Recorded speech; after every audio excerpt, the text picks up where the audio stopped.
Tashkent State University of Economics is the leading higher education institution in Uzbekistan that aims to educate qualified personnel in the fields of economics, banking, finance, and taxation. The university was founded on August 1931 and was called the Tashkent Institute of Finance and Economics. The university, with a history of nearly 100 years, has been training high-potential personnel working in various sectors of the economy not only in Uzbekistan but also in Central Asia. University graduates work in high positions in state and non-state organizations in Central Asia and the world. Special recognition should be given to the honorary graduates who studied at this institution and contributed to the further improvement of the economic and social potential of the Republic. In particular, it should be noted with pride that the first president of the Republic of Uzbekistan, Karimov Islam Abduganivich, the co-chairman of the Senate of the Oliy Majlis of the Republic of Uzbekistan, Sharifkajiv Murat Sharifkajivich, and many other famous political figures are graduates of this higher educational institution. According to the decree of the President of the Republic of Uzbekistan on February 7, 2024, on measures to radically improve the personnel training system for economic sectors, the Tashkent State University of Economics was reorganized by merging to itself the Tashkent Institute of Finance and the Fiscal Institutes under the State Tax Committee of the Republic of Uzbekistan. The university has 14 faculties and 38 academic degree programs, currently providing quality education services to about 45,000 students. Professional education is provided in 2 academic lyceums and 6 technical schools under the university. About 2,500 professors and lecturers work at the Tashkent State University of Economics, and their scientific potential is at least 60%. Local, foreign, modern literature is collected in the fund of the University Information Resource Center. At the university, new qualification requirements, program curricula and course syllabuses have been developed based on the teaching models and experiences of the top 300 universities in the international rankings for all fields of study in both graduate and postgraduate levels. These include the University of Barcelona in Spain, the London School of Economics in Great Britain and the University of Manchester, the University of Valencia in Spain, and the University of Surrey in Great Britain. The university has joint educational programs in cooperation with universities of Great Britain, Austria, Indonesia, Russia, and Belarus. Currently, Tashkent State University of Economics is working with more than 250 higher education organizations in foreign countries, according to cooperation agreements. Scientific and practical laboratory centers and scientific practical laboratories in 3 directions has been established. In particular, the ANU Climate Innovation Center, headed by Professor Ray Kwan Chung, winner of the Nobel Prize, the Educational Scientific Laboratory in cooperation with the Microsoft company, and others are also among them. Educational processes are organized on the basis of full international standards in the credit module system of education. In each field of study, there are groups that specialize in conducting lessons in English. Currently, 5 educational programs of the university have passed international accreditation. The TSUE has been positioning high places in national and international ratings. For instance, the university is the 2nd higher education institution in Central Asia, and the first in Uzbekistan to receive 5 stars in the QS Stars rating. QSWUR Asia ranked 401st on the Asian continent, and 3rd among HEIs of Uzbekistan. In total, more than 10 student residences of the university have a karaoke club, cyber sports rooms and professional clubs, a separate swimming pool, and sports complexes for students to spend their time meaningfully. Various cultural activities are organized in the university for students to reveal their talents. In order to ensure the continuity of the integration of science, education, and production at the university, branches of departments have been established in industry organizations, and students directly conduct practical training in various commercial banks, financial institutions, insurance companies, public organizations in the format of a 5+1, according to their specialties. It is important that university graduates are in high demand in finance, economy, and other fields of our country. The average rate of employment of the TSUE graduates is about 98%. The TSUE offers students a comprehensive education, highly qualified professors, practical experience, international exchange programs, modern infrastructure, events and clubs, scientific research, campus life, and financial support. Also, for students to work on themselves, the Innovative Scientific and Educational Startup Center, the International Institute of Finance and Accounting, has been established in cooperation with the International Association of Chartered Certified Accountants, ACCA, and the Digital Finance Incubation and Acceleration Center has also been created in cooperation with the IT Park Uzbekistan. In a word, the university considers its main goal to make a worthy contribution to the world economies and human development and to train future leaders through the improving of science, education, and innovation.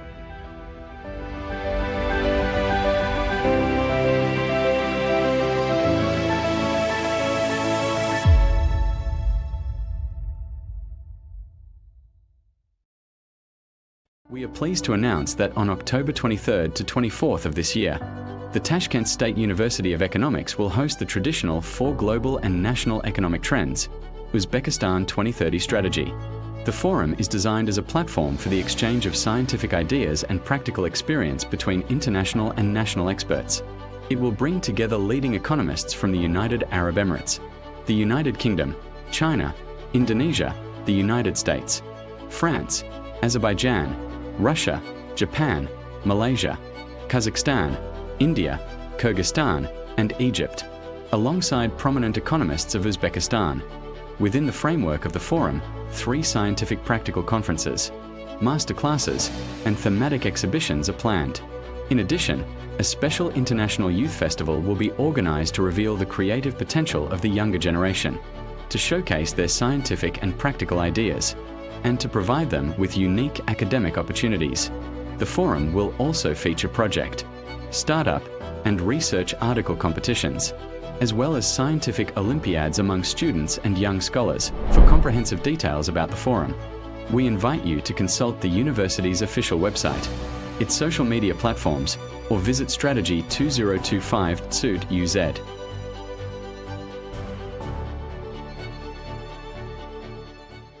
Joriy yilning 23-24 oktyabr kunlari Toshkent davlat iqtisodiyot universitetida an'anaviy tarzda o'tkazib kelinayotgan 4-global va milliy iqtisodiyot trendlari O'zbekiston 2030 strategiyasi xalqaro forumi bo'lib, Misr kabi davlatlardan xalqaro darajadagi iqtisodchi ekspertlar hamda mamlakatimizning yetakchi iqtisodchi olimlarining ishtirok etishi ko'zda tutilgan. Mazkur forum doirasida 3 ta ilmiy amaliy konferensiya, master-klasslar va tematik ko'rgazmalarni o'tkazish ko'zda tutilgan. Bundan tashqari forumda yosh avlodning ijodiy salohiyatini yuzaga chiqarish tarmoqlardagi sahifalari hamda Strtategy2025.tsu.u saytidan olishingiz mumkin.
4 global and national economic trends, Uzbekistan 2030 strategy.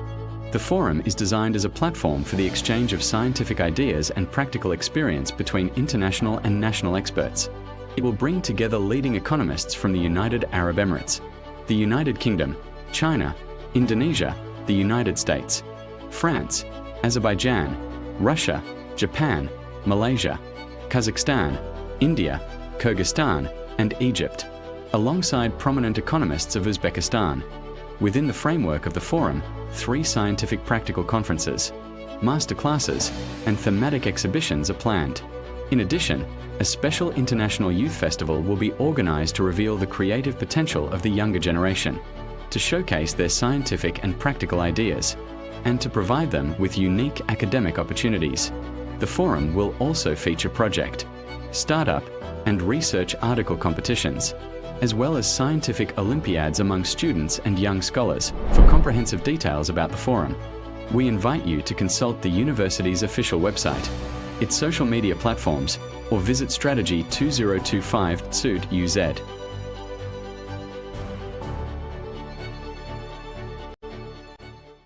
Joriy yilning 23-24 oktyabr kunlari Toshkent davlat iqtisodiyot universitetida an'anaviy tarzda o'tkazib kelinayotgan 4-global va milliy iqtisodiyot trendlari O'zbekiston 2030 strategiyasi xalqaro forumi bo'lib o'tishini ma'lum qilamiz. Xalqaro va milliy ekspertlarning ilmiy g'oyalar hamda ilmiy amaliy tajriba almashinuvi platformasini yaratishga qaratilgan mazkur forumda Birlashgan Arab Amirliklari, Buyuk Britaniya, Xitoy, Indoneziya, AQSh, Fransiya, Ozarbayjon, Rossiya, Yaponiya, Malayziya, Qozog'iston, Hindiston, Qirg'iziston, Misr kabi davlatlardan xalqaro darajadagi iqtisodchi ekspertlar hamda mamlakatimizning yetakchi iqtisodchi olimlarining ishtirok etishi ko'zda tutilgan. Mazkur forum doirasida 3 ta ilmiy amaliy konferensiya, master-klasslar va tematik ko'rgazmalarni o'tkazish ko'zda tutilgan. Bundan tashqari forumda yosh avlodning ijodiy salohiyatini yuzaga chiqarish, ilmiy va amaliy g'oyalarni namoyish etish hamda ular uchun takrorlanmas akademik imkoniyatlarni yaratishga xizmat qiladigan xalqaro yoshlar festivali, talabalar va yosh olimlar o'rtasida loyihalar, startup va ilmiy maqolalar tanlovlari, shuningdek fan olimpiadalari tashkil etilishi rejalashtirilgan. Forum haqidagi batafsil ma'lumotlarni universitetning rasmiy sayti va ijtimoiy tarmoqlardagi sahifalari hamda strategy2025.tsu.uz saytidan olishingiz mumkin.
Tashkent State University of Economics is the leading higher education institution in Uzbekistan that aims to educate qualified personnel in the fields of economics, banking, finance, and taxation. The university was founded on August 1931 and was called the Tashkent Institute of Finance and Economics. The university, with a history of nearly 100 years, has been training high-potential personnel working in various sectors of the economy not only in Uzbekistan but also in Central Asia. University graduates work in high positions in state and non-state organizations in Central Asia and the world. Special recognition should be given to the honorary graduates who studied at this institution and contributed to the further improvement of the economic and social potential of the Republic. In particular, it should be noted with pride that the first president of the Republic of Uzbekistan, Karimov Islam Abdoghanivich, the co-chairman of the Senate of the Oliy Majlis of the Republic of Uzbekistan, Sharifkajiv Murat Sharifkajivich, and many other famous political figures are graduates of this higher educational institution. According to the decree of the President of the Republic of Uzbekistan on February 7, 2024, on measures to radically improve the personnel training system for economic sectors, the Tashkent State University of Economics was reorganized by merging to itself the Tashkent Institute of Finance and the Fiscal Institutes under the State Tax Committee of the Republic of Uzbekistan. The university has 14 faculties and 38 academic degree programs, currently providing quality education services to about 45,000 students. Professional education is provided in 2 academic lyceums and 6 technical schools under the university. About 2,500 professors and lecturers work at the Tashkent State University of Economics, and their scientific potential is at least 60%. Local, foreign, modern literature is collected in the fund of the University Information Resource Center. At the university, new qualification requirements, program curricula and course syllabuses have been developed based on the teaching models and experiences of the top 300 universities in the international rankings for all fields of study in both graduate and postgraduate levels. These include the University of Barcelona in Spain, the London School of Economics in Great Britain and the University of Manchester, the University of Valencia in Spain, and the University of Surrey in Great Britain. The university has joint educational programs in cooperation with universities of Great Britain, Austria, Indonesia, Russia, and Belarus. Currently, Tashkent State University of Economics is working with more than 250 higher education organizations in foreign countries, according to cooperation agreements. Scientific and practical laboratory and innovative research centers are operating at the university.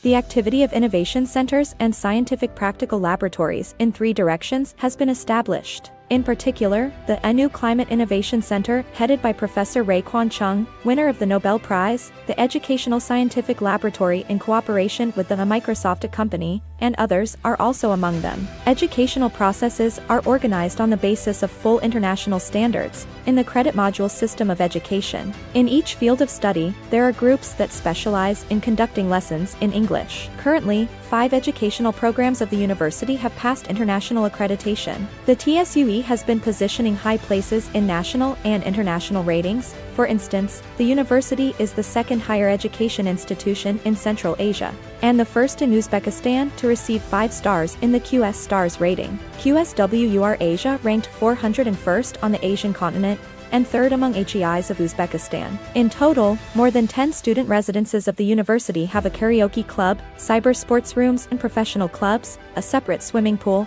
and sports complexes for students to spend their time meaningfully. Various cultural activities are organized in the university for students to reveal their talents. In order to ensure the continuity of the integration of science, education, and production at the university, branches of departments have been established in industry organizations, and students directly conduct practical training in various commercial banks, financial institutions, insurance companies, public organizations in the format of a 5+1, according to their specialties. It is important that university graduates are in high demand in finance, economy, and other fields of our country. The average rate of employment of the TSUE graduates is about 98%. The TSUE offers students a comprehensive education, highly qualified professors, practical experience, international exchange programs, modern infrastructure, events and clubs, scientific research, campus life, and financial support. Also, for students to work on themselves, the Innovative Scientific and Educational Startup Center, the International Institute of Finance and Accounting, has been established in cooperation with the International Association of Chartered Certified Accountants, ACCA, and the Digital Finance Incubation and Acceleration Center has also been created in cooperation with the IT Park Uzbekistan. In a word, the university considers its main goal to make a worthy contribution to the world economies and human development and to train future leaders through the improving of science, education, and innovation.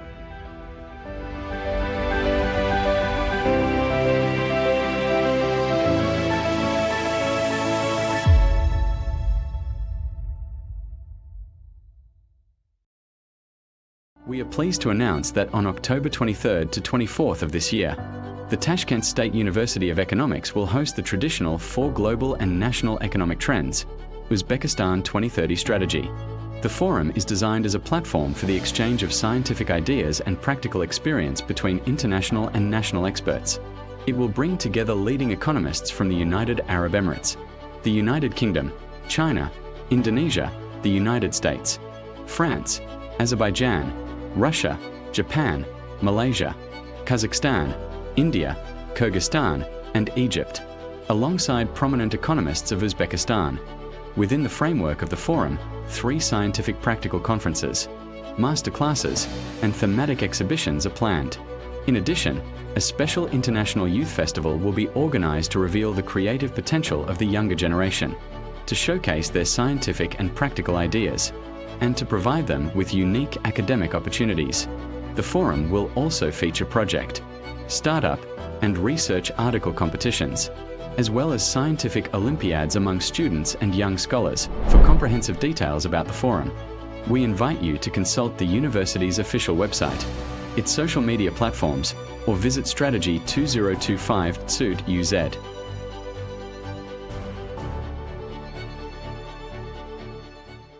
Joriy yilning 23-24 oktyabr kunlari Toshkent davlat iqtisodiyot universitetida an'anaviy tarzda o'tkazib kelinayotgan 4-global va milliy iqtisodiyot trendlari O'zbekiston 2030 strategiyasi xalqaro forumi bo'lib o'tishini ma'lum qilamiz.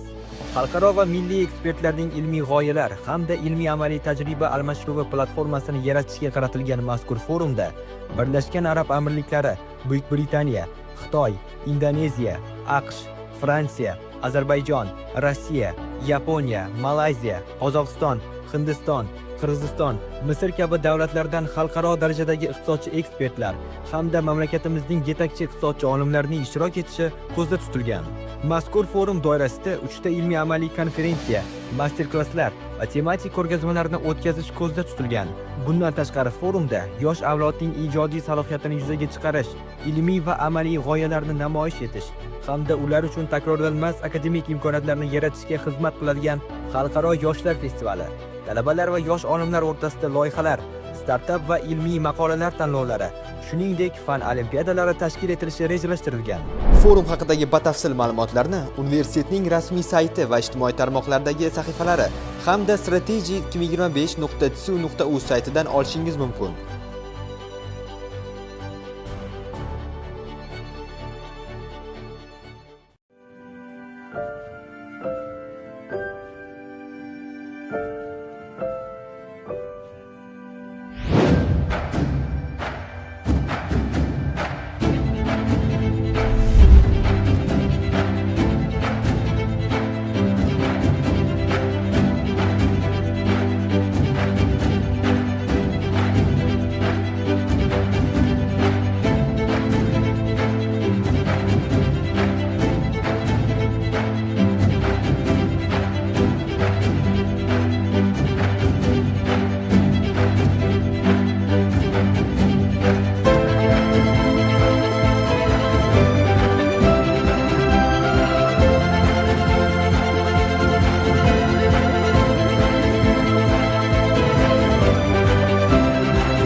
Welcome to the 4th International Forum on Global and National Economic Trends, Uzbekistan 2030 Strategy. International experts, professors, scientists, and researchers recognized by the world are united on one platform.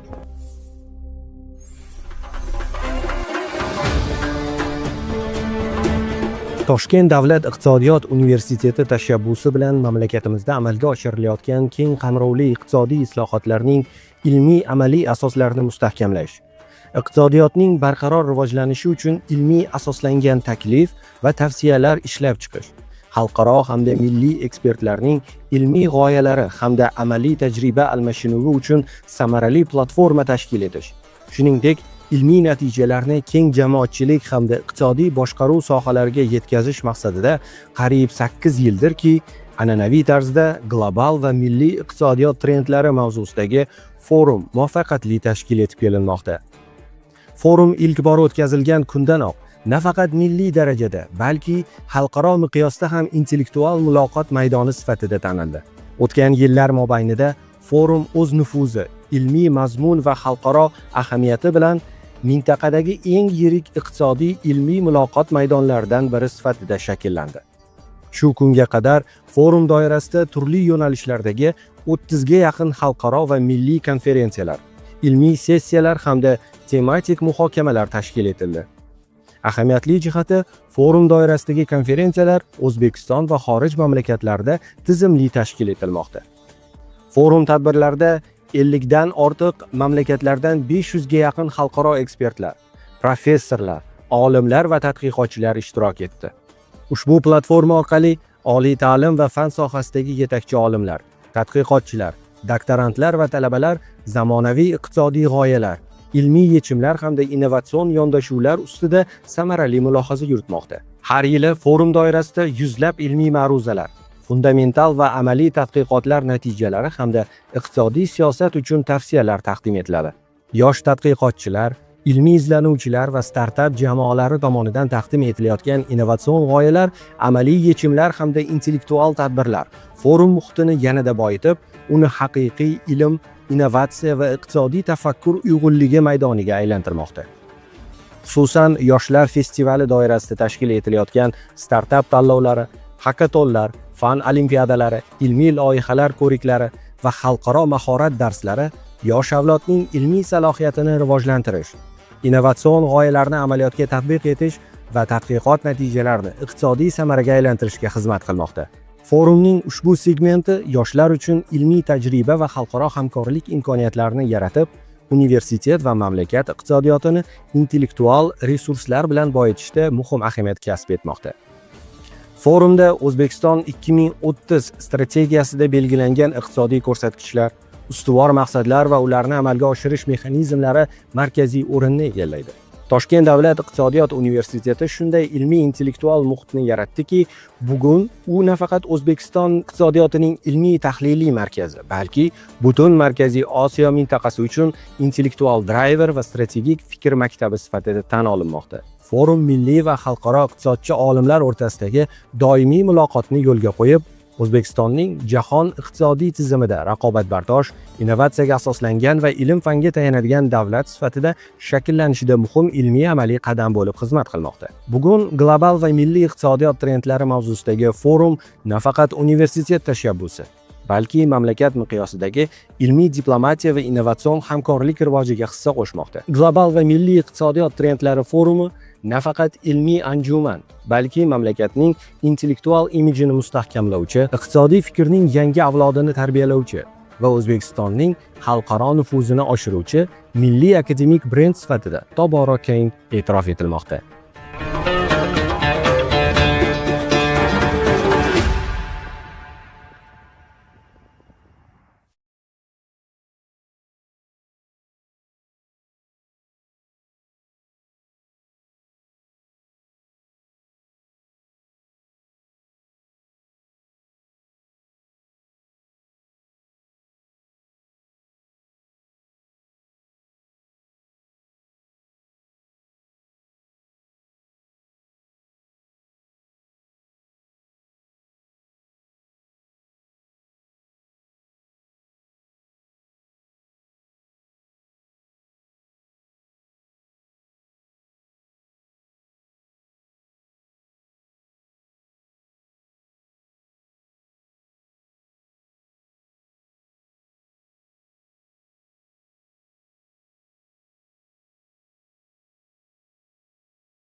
We are pleased to announce that on October 23rd to 24th of this year, the Tashkent State University of Economics will host the traditional 4 Global and National Economic Trends, Uzbekistan 2030 Strategy. The forum is designed as a platform for the exchange of scientific ideas and practical experience between international and national experts. It will bring together leading economists from the United Arab Emirates, the United Kingdom, China, Indonesia, the United States, France, Azerbaijan, Russia, Japan, Malaysia, Kazakhstan, India, Kyrgyzstan, and Egypt, alongside prominent economists of Uzbekistan. Within the framework of the forum, 3 scientific practical conferences, masterclasses, and thematic exhibitions are planned. In addition, a special international youth festival will be organized to reveal the creative potential of the younger generation, to showcase their scientific and practical ideas, and to provide them with unique academic opportunities.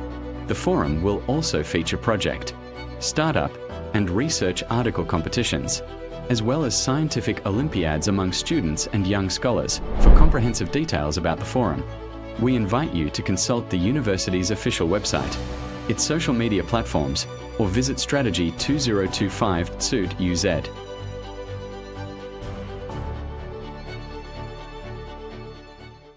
Joriy yilning 23-24 oktyabr kunlari Toshkent davlat iqtisodiyot universitetida an'anaviy tarzda o'tkazib kelinayotgan 4-global va milliy iqtisodiyot trendlari O'zbekiston 2030 strategiyasi xalqaro forumi bo'lib o'tishini ma'lum qilamiz. Xalqaro va milliy ekspertlarning ilmiy g'oyalar hamda ilmiy amaliy tajriba almashinuvi platformasini yaratishga qaratilgan mazkur forumda Birlashgan Arab Amirliklari, Buyuk Britaniya, Xitoy, Indoneziya, AQSh, Fransiya, Ozarbayjon, Rossiya, Yaponiya, Malayziya, Qozog'iston, Hindiston, Qirg'iziston, Misr kabi davlatlardan xalqaro darajadagi iqtisodchi ekspertlar hamda mamlakatimizning yetakchi iqtisodchi olimlarining ishtirok etishi ko'zda tutilgan. Mazkur forum doirasida 3 ta ilmiy amaliy konferensiya, master-klasslar va tematik ko'rgazmalarni o'tkazish ko'zda tutilgan. Bundan tashqari forumda yosh avlodning ijodiy salohiyatini yuzaga chiqarish, ilmiy va amaliy g'oyalarni namoyish etish hamda ular uchun takrorlanmas akademik imkoniyatlarni yaratishga xizmat qiladigan xalqaro yoshlar festivali, talabalar va yosh olimlar o'rtasida loyihalar, startup va ilmiy maqolalar tanlovlari, shuningdek fan olimpiadalari tashkil etilishi rejalashtirilgan. Forum haqidagi batafsil ma'lumotlarni universitetning rasmiy sayti va ijtimoiy tarmoqlardagi sahifalari hamda strategy2025.tsu.uz saytidan olishingiz mumkin.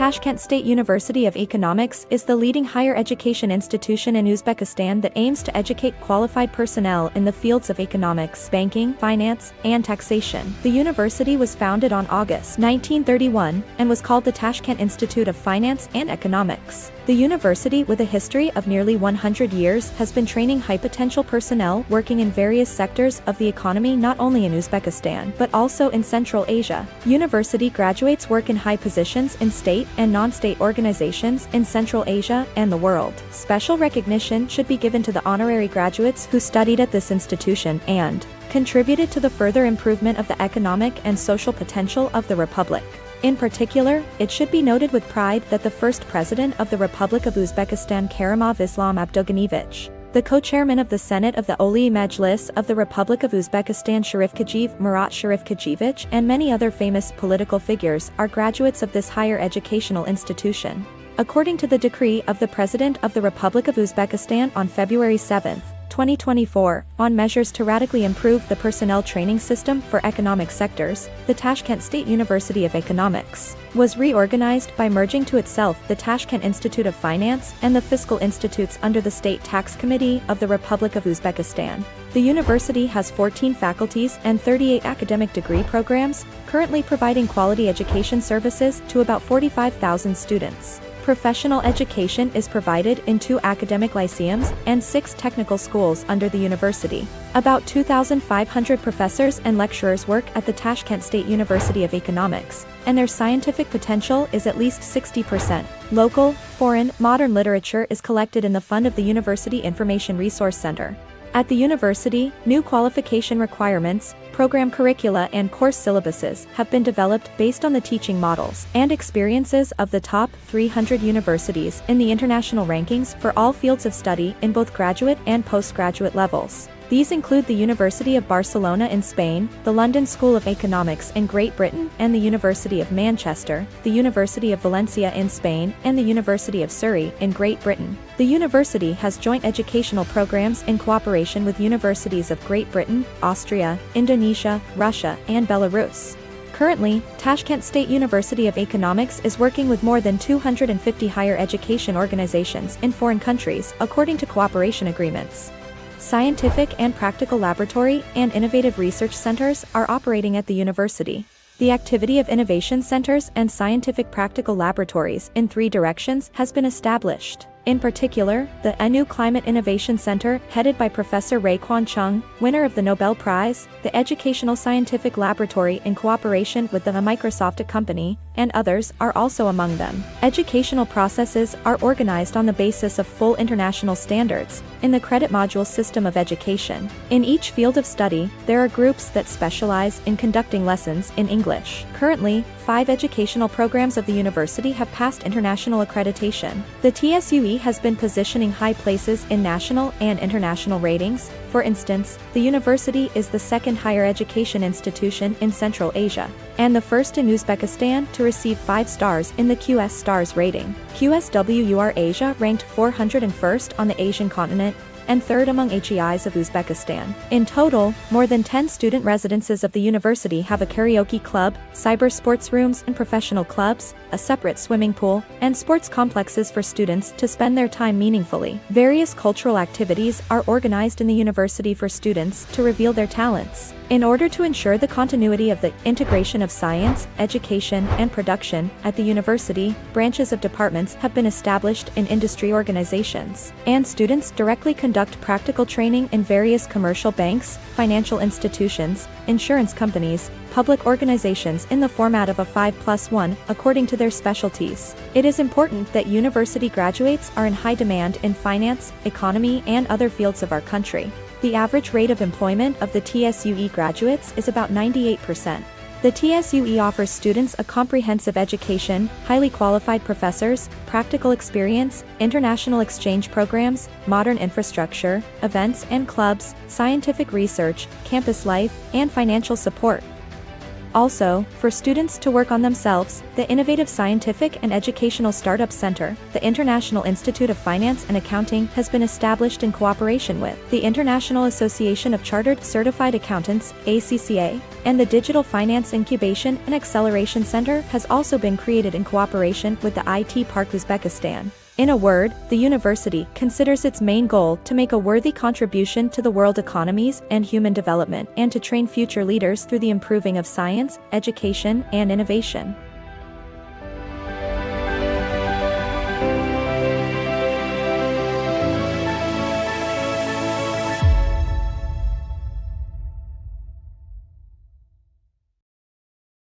We are pleased to announce that on October 23rd to 24th of this year, the Tashkent State University of Economics will host the traditional 4 global and national economic trends, Uzbekistan 2030 Strategy. The forum is designed as a platform for the exchange of scientific ideas and practical experience between international and national experts.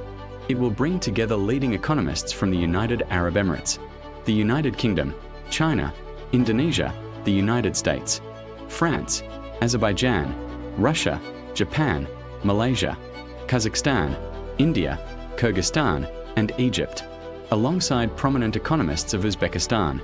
Within the framework of the forum, 3 scientific practical conferences, masterclasses, and thematic exhibitions are planned. In addition, a special international youth festival will be organized to reveal the creative potential of the younger generation, to showcase their scientific and practical ideas, and to provide them with unique academic opportunities. The forum will also feature project, startup, and research article competitions, as well as scientific Olympiads among students and young scholars. For comprehensive details about the forum, we invite you to consult the university's official website, its social media platforms, or visit Strtategy 2025 Tsud UZ.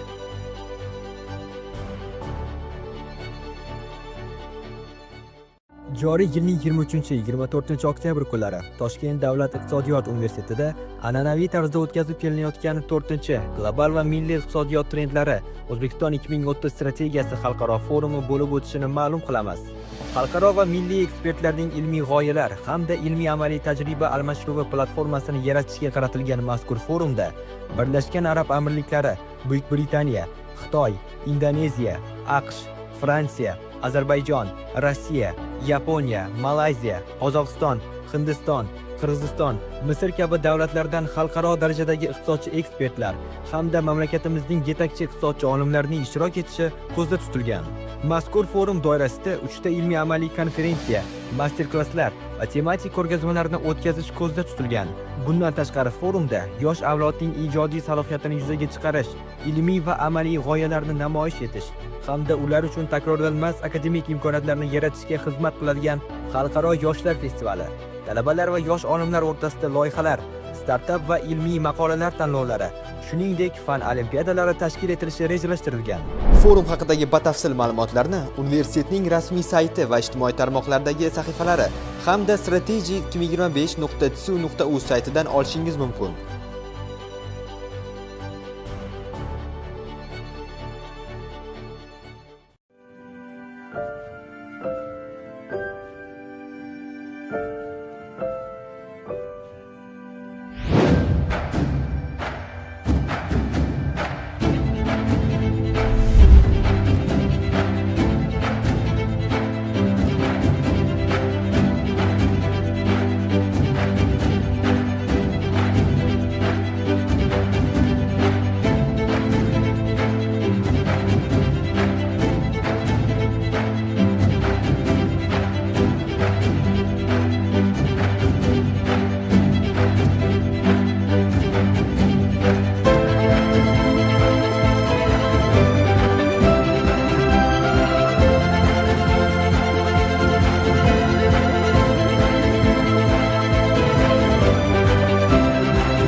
Tashkent State University of Economics is the leading higher education institution in Uzbekistan that aims to educate qualified personnel in the fields of economics, banking, finance, and taxation. The university was founded on August 1931 and was called the Tashkent Institute of Finance and Economics. The university, with a history of nearly 100 years, has been training high-potential personnel working in various sectors of the economy not only in Uzbekistan but also in Central Asia. University graduates work in high positions in state and non-state organizations in Central Asia and the world. Special recognition should be given to the honorary graduates who studied at this institution and contributed to the further improvement of the economic and social potential of the Republic. In particular, it should be noted with pride that the first president of the Republic of Uzbekistan, Karimov Islam Abduganivich, the co-chairman of the Senate of the Oliy Majlis of the Republic of Uzbekistan, Sharifkajiv Murat Sharifkajivich, and many other famous political figures are graduates of this higher educational institution.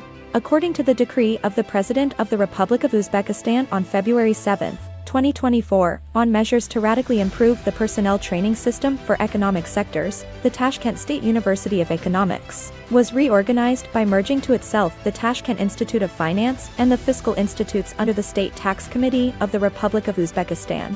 The university has 14 faculties and 38 academic degree programs, currently providing quality education services to about 45,000 students. Professional education is provided in 2 academic lyceums and 6 technical schools under the university. About 2,500 professors and lecturers work at the Tashkent State University of Economics, and their scientific potential is at least 60%. Local, foreign, modern literature is collected in the fund of the University Information Resource Center. At the university, new qualification requirements, program curricula and course syllabuses have been developed based on the teaching models and experiences of the top 300 universities in the international rankings for all fields of study in both graduate and postgraduate levels. These include the University of Barcelona in Spain, the London School of Economics in Great Britain and the University of Manchester, the University of Valencia in Spain, and the University of Surrey in Great Britain. The university has joint educational programs in cooperation with universities of Great Britain, Austria, Indonesia, Russia, and Belarus. Currently, Tashkent State University of Economics is working with more than 250 higher education organizations in foreign countries, according to cooperation agreements. Scientific and practical laboratory and innovative research centers are operating at the university. The activity of innovation centers and scientific practical laboratories in 3 directions has been established. In particular, the ANU Climate Innovation Center, headed by Professor Ray Kwan Chung, winner of the Nobel Prize, the Educational Scientific Laboratory in cooperation with the Microsoft company, and others are also among them. Educational processes are organized on the basis of full international standards in the credit module system of education. In each field of study, there are groups that specialize in conducting lessons in English. Currently, 5 educational programs of the university have passed international accreditation. The TSUE has been positioning high places in national and international ratings. For instance, the university is the 2nd higher education institution in Central Asia, and the first in Uzbekistan to receive 5 stars in the QS Stars rating. QSWUR Asia ranked 401st on the Asian continent, and 3rd among HEIs of Uzbekistan. In total, more than 10 student residences of the university have a karaoke club, cyber sports rooms and professional clubs, a separate swimming pool, and sports complexes for students to spend their time meaningfully. Various cultural activities are organized in the university for students to reveal their talents. In order to ensure the continuity of the integration of science, education, and production at the university, branches of departments have been established in industry organizations, and students directly conduct practical training in various commercial banks, financial institutions, insurance companies, public organizations in the format of a 5+1, according to their specialties. It is important that university graduates are in high demand in finance, economy, and other fields of our country. The average rate of employment of the TSUE graduates is about 98%. The TSUE offers students a comprehensive education, highly qualified professors, practical experience, international exchange programs, modern infrastructure, events and clubs, scientific research, campus life, and financial support. Also, for students to work on themselves, the Innovative Scientific and Educational Startup Center, the International Institute of Finance and Accounting, has been established in cooperation with the International Association of Chartered Certified Accountants, ACCA, and the Digital Finance Incubation and Acceleration Center has also been created in cooperation with the IT Park Uzbekistan. In a word, the university considers its main goal to make a worthy contribution to the world economies and human development and to train future leaders through the improving of science, education, and innovation.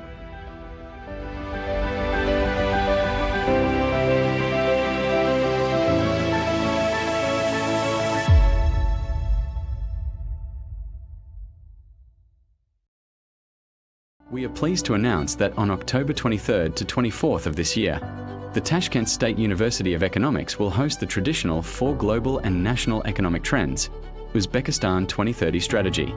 The forum is designed as a platform for the exchange of scientific ideas and practical experience between international and national experts.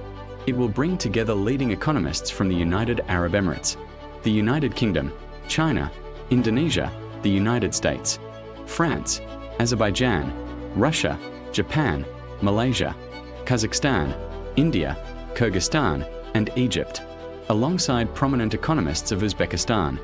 Within the framework of the forum, 3 scientific practical conferences, masterclasses, and thematic exhibitions are planned. In addition, a special international youth festival will be organized to reveal the creative potential of the younger generation, to showcase their scientific and practical ideas, and to provide them with unique academic opportunities.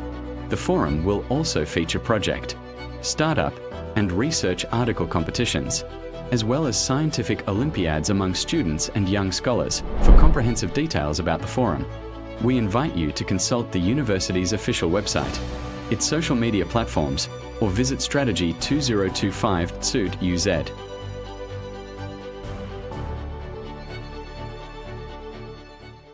Joriy yilning 23-24 oktyabr kunlari Toshkent davlat iqtisodiyot universitetida an'anaviy tarzda o'tkazib kelinayotgan 4-global va milliy iqtisodiyot trendlari O'zbekiston 2030 strategiyasi xalqaro forumi bo'lib o'tishini ma'lum qilamiz.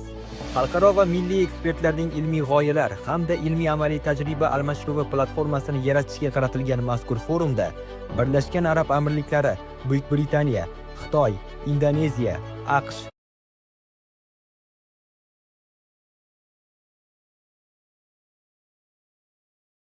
Misr kabi davlatlardan xalqaro darajadagi iqtisodchi ekspertlar hamda mamlakatimizning yetakchi iqtisodchi olimlarining ishtirok etishi ko'zda tutilgan. Mazkur forum doirasida 3 ta ilmiy amaliy konferensiya, master-klasslar va tematik ko'rgazmalarni o'tkazish ko'zda tutilgan. Bundan tashqari forumda yosh avlodning ijodiy salohiyatini yuzaga chiqarish, ilmiy va amaliy g'oyalarni namoyish etish hamda ular uchun takrorlanmas akademik imkoniyatlarni yaratishga xizmat qiladigan xalqaro yoshlar festivali, talabalar va yosh olimlar o'rtasida loyihalar, startup va ilmiy maqolalar tanlovlari, shuningdek fan olimpiadalari tashkil etilishi rejalashtirilgan.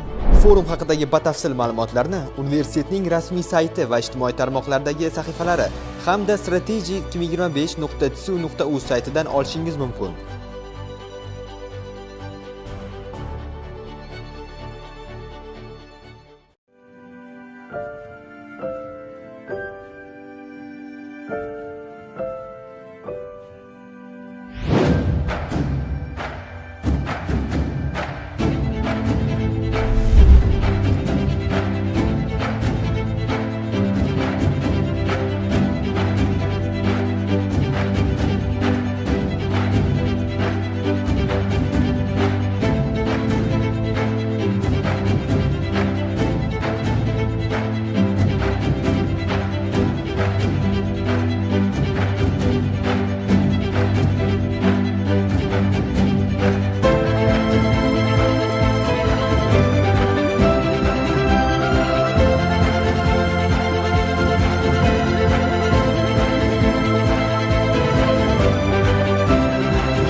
Tashkent State University of Economics is the leading higher education institution in Uzbekistan that aims to educate qualified personnel in the fields of economics, banking, finance,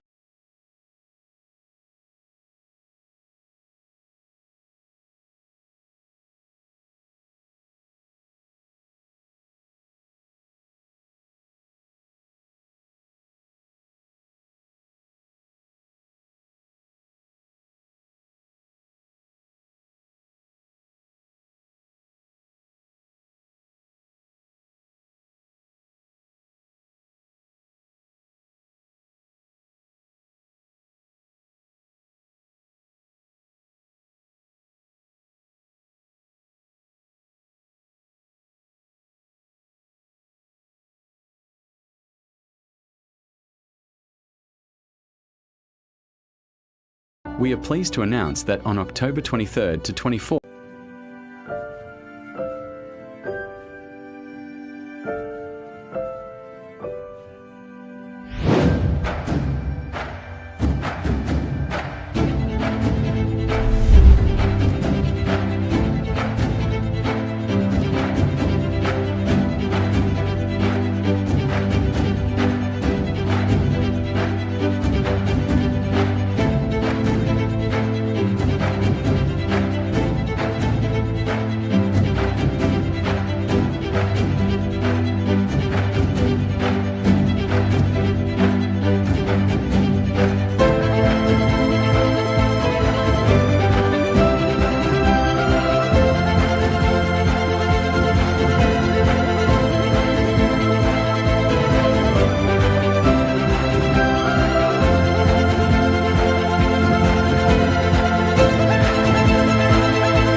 Dear guests,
akbar.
Mana o'zim boshqaruvdim. Mana shu yerdan turib, mana boshqaryapman.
Assalomu alaykum, hurmatli mehmonlar, xonimlar va janoblar. Qisqa tanaffusdan so'ng global va milliy iqtisodiyot trendlari O'zbekiston 2030 strategiyasi 4-xalqaro forumining yalpi yig'ilishini davom etamiz va tashrif buyurgan xalqaro ilmiy maydonda katta tajribaga ega mehmonlarimizga so'z bergan holda hurmatli spikerlarimizdan reglamentga amal qilishlarini iltimos qilib qolamiz. Dear guests, after a short break, we invite to continue our journey of new knowledge, international experience, and meaningful discussion. With your permission, we would like to give the floor to Professor Bruno Sergi from the Harvard University. Please, welcome.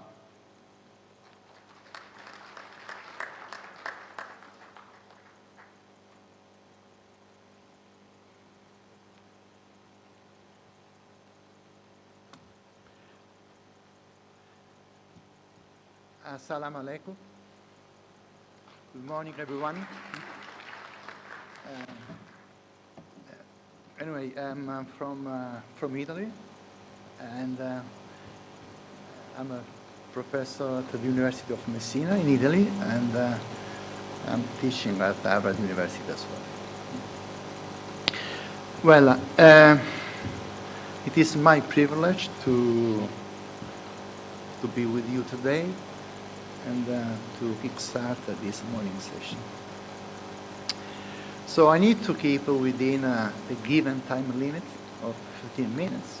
So I will try to combine many things, many important things in a short speech. And so the analysis today is about economic growth. Even Uzbekistan is looking for speeding up economic growth. And all emerging markets are doing the same. That is a common goal of emerging markets, of advanced countries. And the novelty of the current economic system and of technological progress, of global value chains, is that even emerging markets can become very successful, very powerful, and be at the center of economic. We have seen China in the past. When China has introduced the open door policy in 1978, China was at that time not powerful at all. Today, China is driving technological breakthroughs.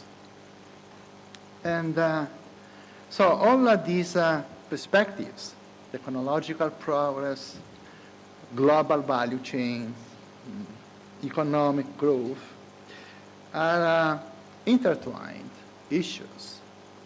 So I will try to combine, to a certain extent, these three perspectives within the Uzbekistan system.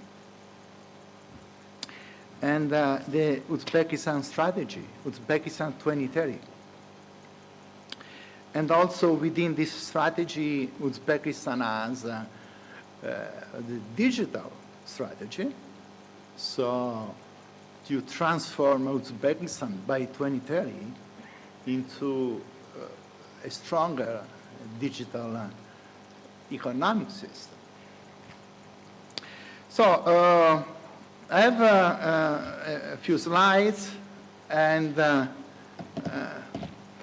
overnight I've shrunk all the slides down to about 18, but I'm afraid still 18 slides are too many to go through. So I will summarize my perspective about emerging markets. This is my research field, emerging markets, non-emerging markets, especially all the post-Soviet region and Southeast Asia. So anyway, the starting point of this analysis is that economic progress, for economic progress, I do not consider just GDP growth. My focus also, when in classroom, I talk to students, is social progress. So it's a much broader concept. And the countries should, especially emerging markets, should look at this broader perspective rather than focusing on GDP, this metric. This very simple metric. That metric has been developed at Harvard between World War I and World War II. But at the time, when Professor Kuznets went before the Congress in Washington, D.C., was very careful to say that that metric was important, but to be very careful when using that metric alone. So, economic growth, social progress, that do not come out of the blue, as well as tech breakthroughs do not come out of the blue. So we need, countries need a strategy. And today the new strategy is to work with the technology, to implement technology in a new context, the new context of global value chains. These global value chains are transforming. Absolutely, yes, this is true, especially the pandemic, the COVID, the pandemic, and this new trade war with China, especially on microprocessors. And about the microprocessors,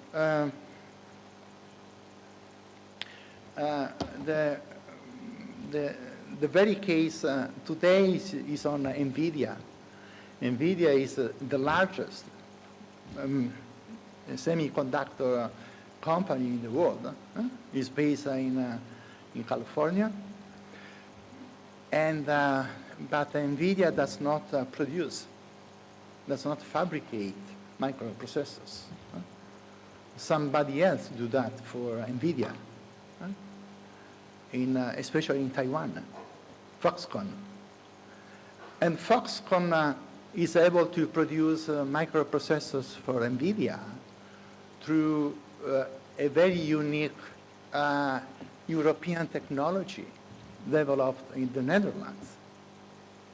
So that is a very specific case of global value chain. This global value chain is picking up in terms of volume. You can see this graph. In terms of value, and is progressing over time. And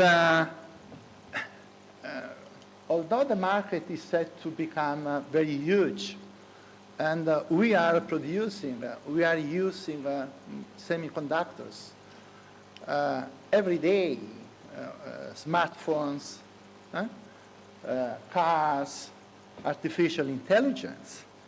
Other countries are developing or trying to keep up with this Western technology. So in the West, the US administration has launched a big program a few years ago, also the European Union.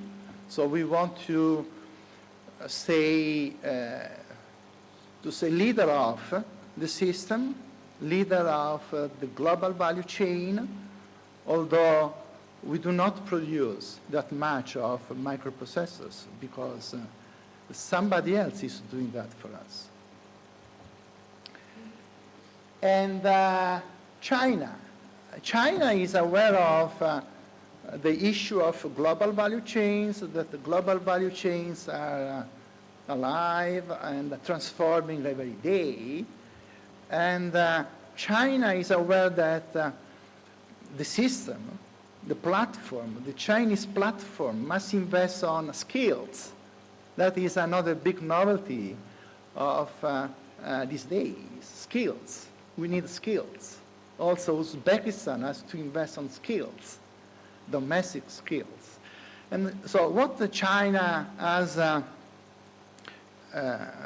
exhibited to be strong at was this relationship with, between now startups, businesses, research and development, and the university system. And this is what should Uzbekistan, also Uzbekistan, not only Uzbekistan, though, replicate in Uzbekistan. So in China, they are afraid that this global value chain of microprocessors, of high technology, is changing. and they are very investing hard to improve their capabilities, and even to replace the European technology, because one company in the Netherlands has the ability, the capabilities to produce and to sell a specific machine, and that machine is a necessary step for the production of microprocessors.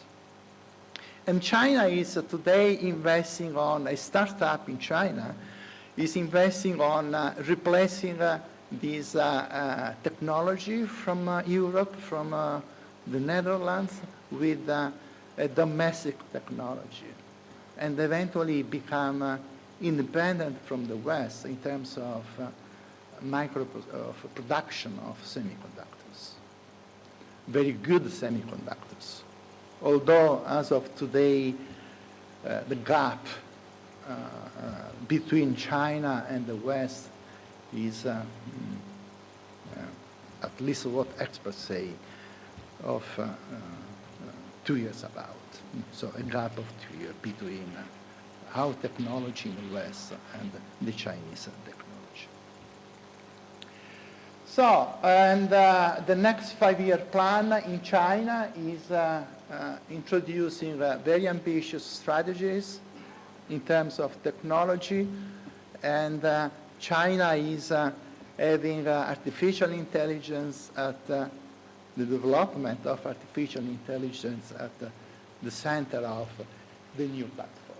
So in Uzbekistan, you know, and there is a new platform, a very ambitious platform to reform Uzbekistan by 2030. And there are a few strategic goals, actually 100, and a few 5 priority areas.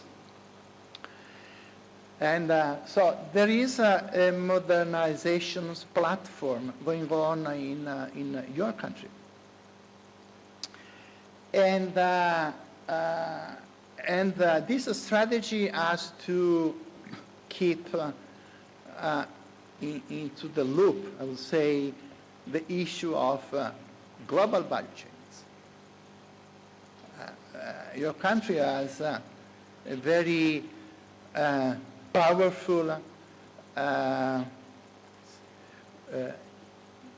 geography. So right in the middle of this Asian, China, Western European corridor. So the ability for the governments of your country is to benefit from this geography. Geography is very important today. And transforming global value chains into maybe regional global value chains. That is a way to empower the geography and to benefit from the geographical position of your country, of Uzbekistan, into this new context. So within Uzbekistan 2030, there is also this digital transformation. The digital transformation is a goal that all countries are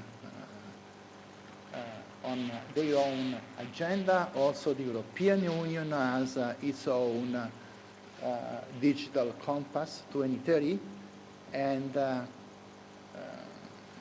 found data for you, but I have no time to go through all these slides. But there is a similar strategy going on in Uzbekistan, with though a very big difference. In the case of the European Union, we have numerical goals, targets, and there is a very strong statistical monitoring of the success of this strategy, while in the case of Uzbekistan, there is not a proper dashboard. Okay, I mean, there are no numerical goals to achieve, just a trend. Okay, just a trend. But the two strategies are very similar.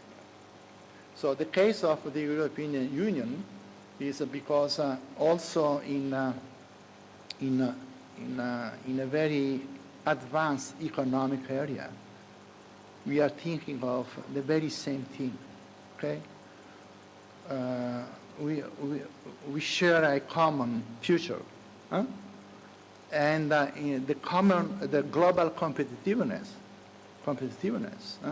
goes through this new concept of technology. And so technology is also digital reforms, regional digital progress. So let me skip a few slides. In Uzbekistan, in addition to this digital transformation or digital progress, there is an additional goal, that of greening electricity power, energy power, and also these strategies are requiring a larger stream of skills. So we are at the University of Economics in Tashkent, so we need to, and also the international audience, so we are all university professors, and so we need to form talent. That is the new goal. While in the past, talent was not the key issue, the key issue in the past was labor supply, and how big labor supply was. And today, that is no longer the main issue. The main issue is to form talent. And in the case of Uzbekistan, there is a lot to do, but still at the center of the strategy is talent, to form talent. In order for talent to work technology, in order for talent to drive this green transition. And during a transition period, even in the West, we talk about the workforce, because many workers are not up to new technologies. And, well, in the case of Uzbekistan, the International Energy Agency found that it is not so hard for your country to work with the current workers, to update their skills. And this can be done very quickly. So there is not a huge cost of speeding up the transformation, also the green transformation. So what the country needs, what all emerging markets need and have to look at is to set up a proper strategy. So a proper strategy is at the center of New Uzbekistan, the New Uzbekistan strategy, and also in the West, also in Europe. I come from Europe. We talk about the strategies. And we talk on how to form talent without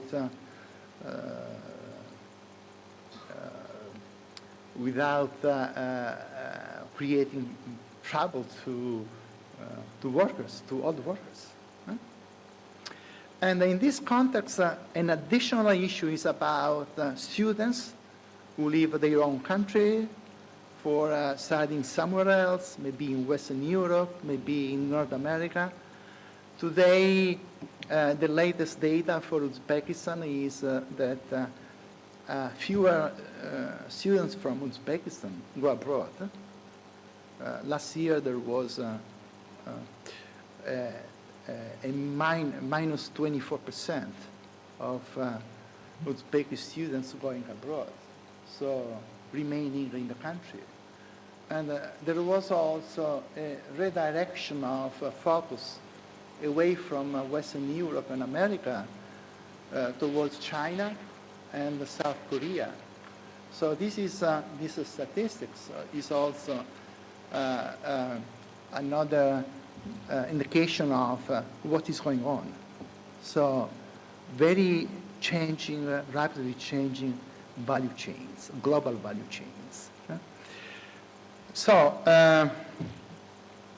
to make a very long story short, so Uzbekistan is at the crossroad of this geography.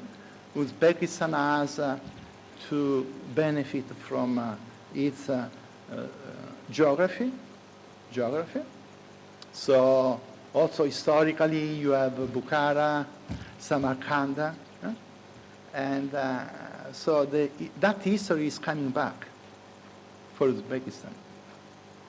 And yesterday I flew to Tashkent from Istanbul, and there were so many Italian travelers traveling for visiting Bukhara, for visiting Samarkand.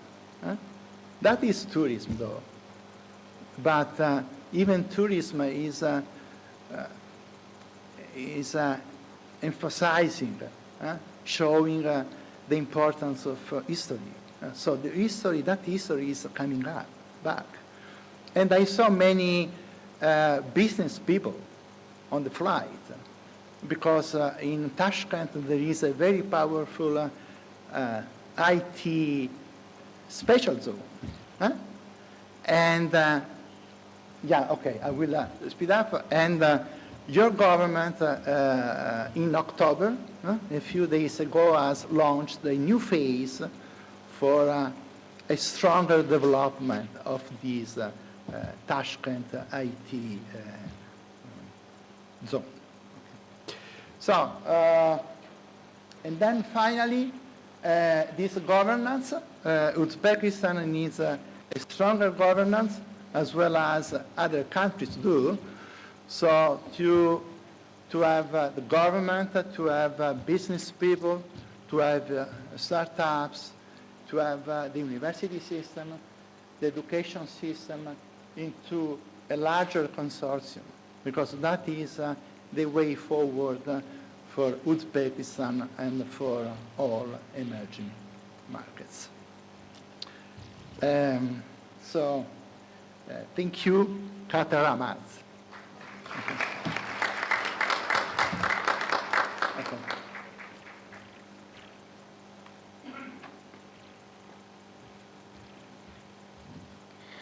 Bizga global iqtisodiy o'zgarishlar sharoitida ilg'or texnologiyalar va strategik boshqaruv yondashuvlari orqali raqobatbardoshlikka qanday erishish mumkinligi haqidagi mazmunli ma'ruzalari uchun professor Bruno Serjiga rahmat aytamiz va so'z navbatini keyingi mehmonimiz Xitoyning Pekin texnologiyalari instituti doktori professor Muhammad Shahbazga beramiz. Marhamat professor.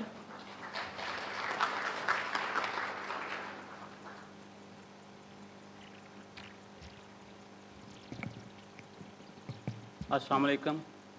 It's nice to see you from here, believe me. When I started my career as a researcher, so many people, they advised me, don't go for research because it's a boring subject. So till today, I'm trying to find word boring from research. Believe me, it's very interesting. So you can see some information on slides. But I would like to tell you the hidden truth of my life. In Pakistan, we have two systems. Some of my Pakistani colleagues are here. You can confirm, I'm just ask them. We have two systems of education. You can enroll yourself in public university, college or school, then you can have education. Other one is called private candidate. So being a private candidate, what you do, you study at home, appear an exam, then you can pass the exam. After my matriculation, independently, I study at home, appear an exam, pass the exam of A level. For bachelor, I study at home, appear an exam, pass the exam. For master, I study at home, appear an exam, then pass the exam. Similar, I did for my MPhil, study at home, appear an exam, and pass my MPhil exam. Similarly, the last degree, which we say last degree, but it's not a last degree, is called PhD. I study at home, appear an exam, then pass the exam. Because this kind of truth I can't paste on slides. So right now I'm affiliated with the 4 universities. My prime job is with Beijing Institute of Technology. Then I'm senior departmental fellow in University of Cambridge, Department of Land Economy. I'm affiliate professor with GUST, Gulf University of Science and Technology in Kuwait. Then I'm visiting professor with the University of Human Sciences in Warsaw, Poland. So this is all my work design. Okay, so you can read these kind of sites, because when I started a career as a researcher from Pakistan, so by that time people they say Pakistan is a graveyard for researchers. It means there's no space for research. Or somebody, they ask me, so if you want to be a researcher, so it's a destination that has no way. So my answer was, if you are a researcher, then for the destination, you are finding a way. So it's not fair, because you need to build your own ways to reach your destination. So it's easy to say that research trains you. Yes, research brightens your career. Yes, research gives you new ways. But the question is, if you implement these kind of sentences on your personality, believe me, life is very easy. Okay, how? Let's see how much things I have. I joined China. China is itself a bigger country. Professor Bruno, he explained all the things very well. So in China, since 2019, 24th June I joined BIT. So till today, I'm #1 professor in there. Similarly, if you see 2015, a very big name in World Bank, David McKenzie, he is a development economist. In 2015, 31st March, he made ranking about the developing countries. So I'm among the top 5 in developing countries, a young economist. Then if you see, according to ideas, if all the people who are in economics, especially stats, applied econometrics, they know repack is the repository of economic papers. So according to the ranking, I'm among the top 4 in the world. Then highly cited professor, as I already mentioned, in China since 2019. Till today, Chinese professor, they are trying to beat me. Let's say the day will come when they beat me. So in academia, if my Pakistani fellows, they are here and they are just looking at the last bullet point, you imagine I started my career as a researcher, research fellow. So within 7 years, 6 months, I promoted to full professor. So in 7 years, 6 months, I have 4 promotions. And it's very rare in academia. Within those years, you have such kind of high promotions. So when I promoted to associate professor, I was in France, Montpellier Business School. So right after the promotion of associate professorship, I promoted to full professor. And I was the youngest professor there. Till today, I am the youngest speaker here. Okay, so now you can see every time people here, I have some colleagues in this university, they talk about the Scoopus, some people they talk about the ABDC, some people they talk about the FT50 journal, some people they talk about the, if you do a job in France, so they talk about the finance list, they talk about the CNRS list, okay? So if you just add up the impact factor, if people they submit their papers, they have some kind of numbers. 7.5, Professor Law, he is just, smiling because he knows this business very well. So if I accumulate the impact factor, the papers, journals where I publish, it is almost about 3,875.5. I'm the first Muslim scholar who has citation more than 90,000.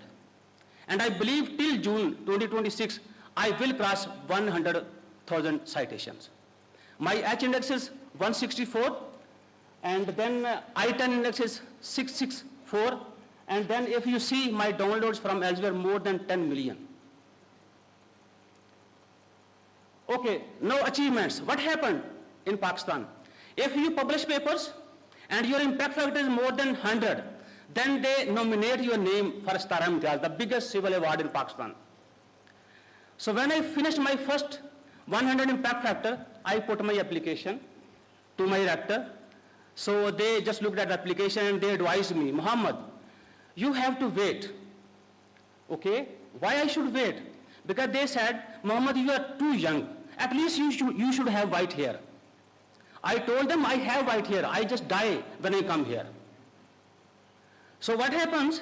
In 2019, I have the first award by the Turkish president, Scientist of the Year. Then in 2020, I have another award by the Web of Science, highly cited researcher. 2020, 2021, so 2019.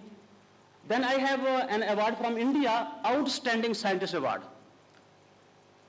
Then I have another award from Mayor of University, very beautiful city of Turkey. Okay, so Outstanding Scholar in Environmental Research Protection. Then my university, University of Sahiwal, is a public university. They gave me the award of Teacher to the Nation. So then I have another award from the Interior Ministry of State. It's on 16 June 2022, Influential National Researcher. Then I have the last one from Malaysia. So Emerging Citation Laureate Award. So this is the last award. I'm just waiting for the next one. Okay, so now it's a world ranking. So here we have two organizations, AD Scientific Index, then the research.com. They have different definitions. So once they started their ranking in 2022, I was among the top 63 in the world. Then according to research.com, I was among the top 43 and number 1 in China. Then next year, 2023, I improved my ranking from 63 to 52. Then according to research.com, when I was among the top 43, I moved to 23, top 23. Okay, so then according to AD Scientific Index, just last year, I'm among the top 9 in the world. Again, number 1 in China and number 1 in Asia. So according to research.com, now I'm standing at number 39. Okay, so last one in China, they just changed the definition. Maybe they see if we change the definition, maybe Muhammad's ranking will be disturbed. As soon as they change the definition, again I am number 1 in China. Okay, so you see, it's again I'm in AD Scientific Index ranking last year. So I'm among the top 7. I do believe, next year, if not, then next year I will be number 1 in the world. Okay, so I'm ranked number 2 according to the repack. Okay, so top 10% authors last 10 years publications. If you put together, so then you have ranking. So according to this, I'm number 2. And you know who is number 1? The person who just won Nobel Prize last year. He is number 1. I'm number 2nd. Okay, so thank you very much, my colleague Samar. So he basically collected some new information about me. So if you see,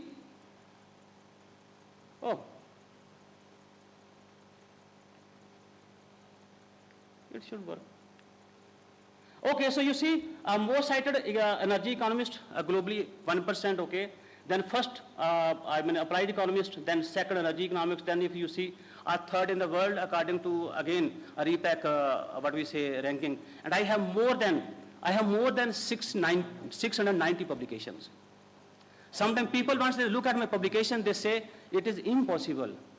But the very interesting question is, we are living in a century of possibilities, and even then we talk about impossible. Okay, so if of course you will have questions, so I will answer you. How is possible to publish such kind of high publications? Okay, so this is the latest. Yesterday I just got it. So again, according to this definition, I'm among the top 3. And you can see who is number 1, Daron Acemoglu. Okay, so he wrote a book, Why Nations They Fail, and he mostly talked about the institutional equality in his book. Then you can see, okay, now the question is, for the researchers, when I joined academia, I see lecturer, assistant professor, associate professor, then full professor.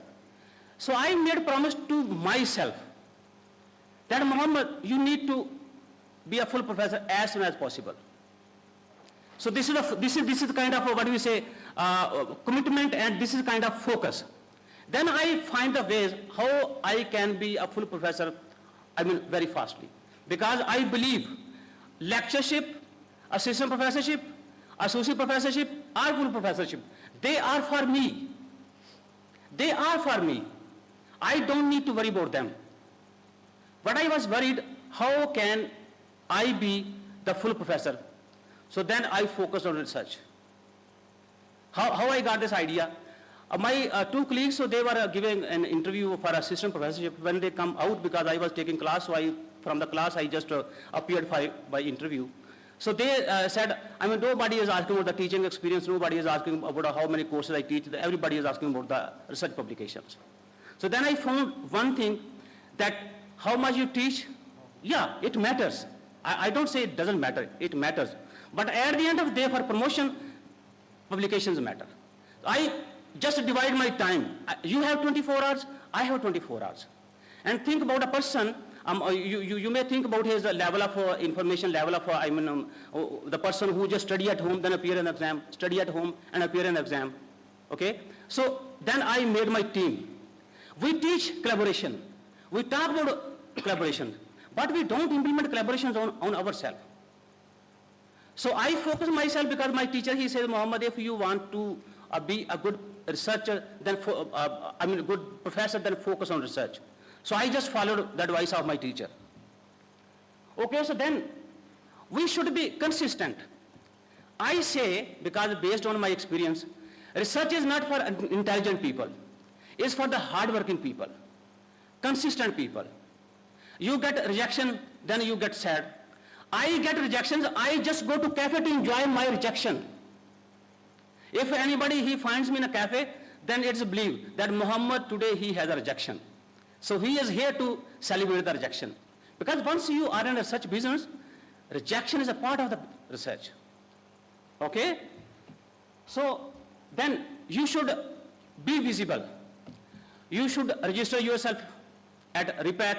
You should register yourself ResearchGate. You should register yourself LinkedIn. There are many social media platforms. You should integrate. Once you connect with the other people, then you will find the other friends, according to your own interest. Okay? So this is not my message, it's my request. Because message is something bigger for me. So what I say is a request. First of all, you should be consistent. Don't run after the perfections. Nobody can perfect in the world. But with the passage of time, you can mature yourself. And you know, maturity takes time. My English is not good, okay? But till today, I'm trying to learn English. If you see my first publication and you see my today's publication, you will find a hell of a difference. Okay? I was not good in econometrician, but with the passage of time, I learned the things. Okay, so then try to start small things. Don't jump yourself into a big pool. So with the passage of time, you would be able to wrap up the big things in smaller abstract. This is the beauty of research. The third one is, again, you need to reframe your mind. What you want to be. Okay. So I have two things. So if you see, I'm just enjoying, I'm on the upper line. Because somebody advised me, if you do work hard, in your first 30 years, then rest of the life you will enjoy. And if you do enjoy in the first 30 years, then you will have to do work hard. And think about once you are getting older and older day by day, and you need to do work hard. Okay? So we people, a teacher who makes our life, who brightens our career, who makes a star, who makes a diamond, okay? So why not we give credit to that person? So till today, the respect I have, till today, the protocol I have, till today, the positions I have, they are due to this person. And he is my mentor. Today, all credit which I have today, I give to my teacher. If you minus his name from my life, believe me, I'm totally zero. And my grandpa, he says to me, just 1 minute, he says to me, Muhammad, if you want to be alive forever, then start writing. Okay? And my great mother, she says, Muhammad, try to be my good son. Believe me, till today, I'm trying to be a good son for my mother. So this is all from my side. Oh. Is it perfect? Your English is very perfect. Because you tell it is my English not perfect. I think your English very perfect. Yes. My English is not perfect. In China, we say my Chinese mama who, my English is mama who.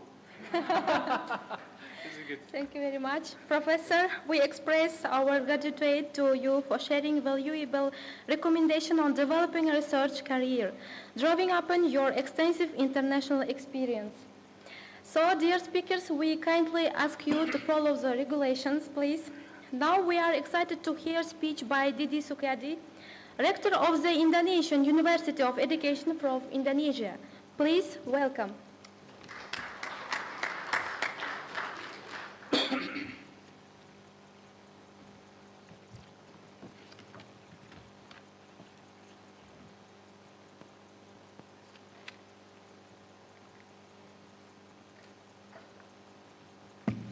Okay. Assalamualaikum warahmatullahi wabarakatuh.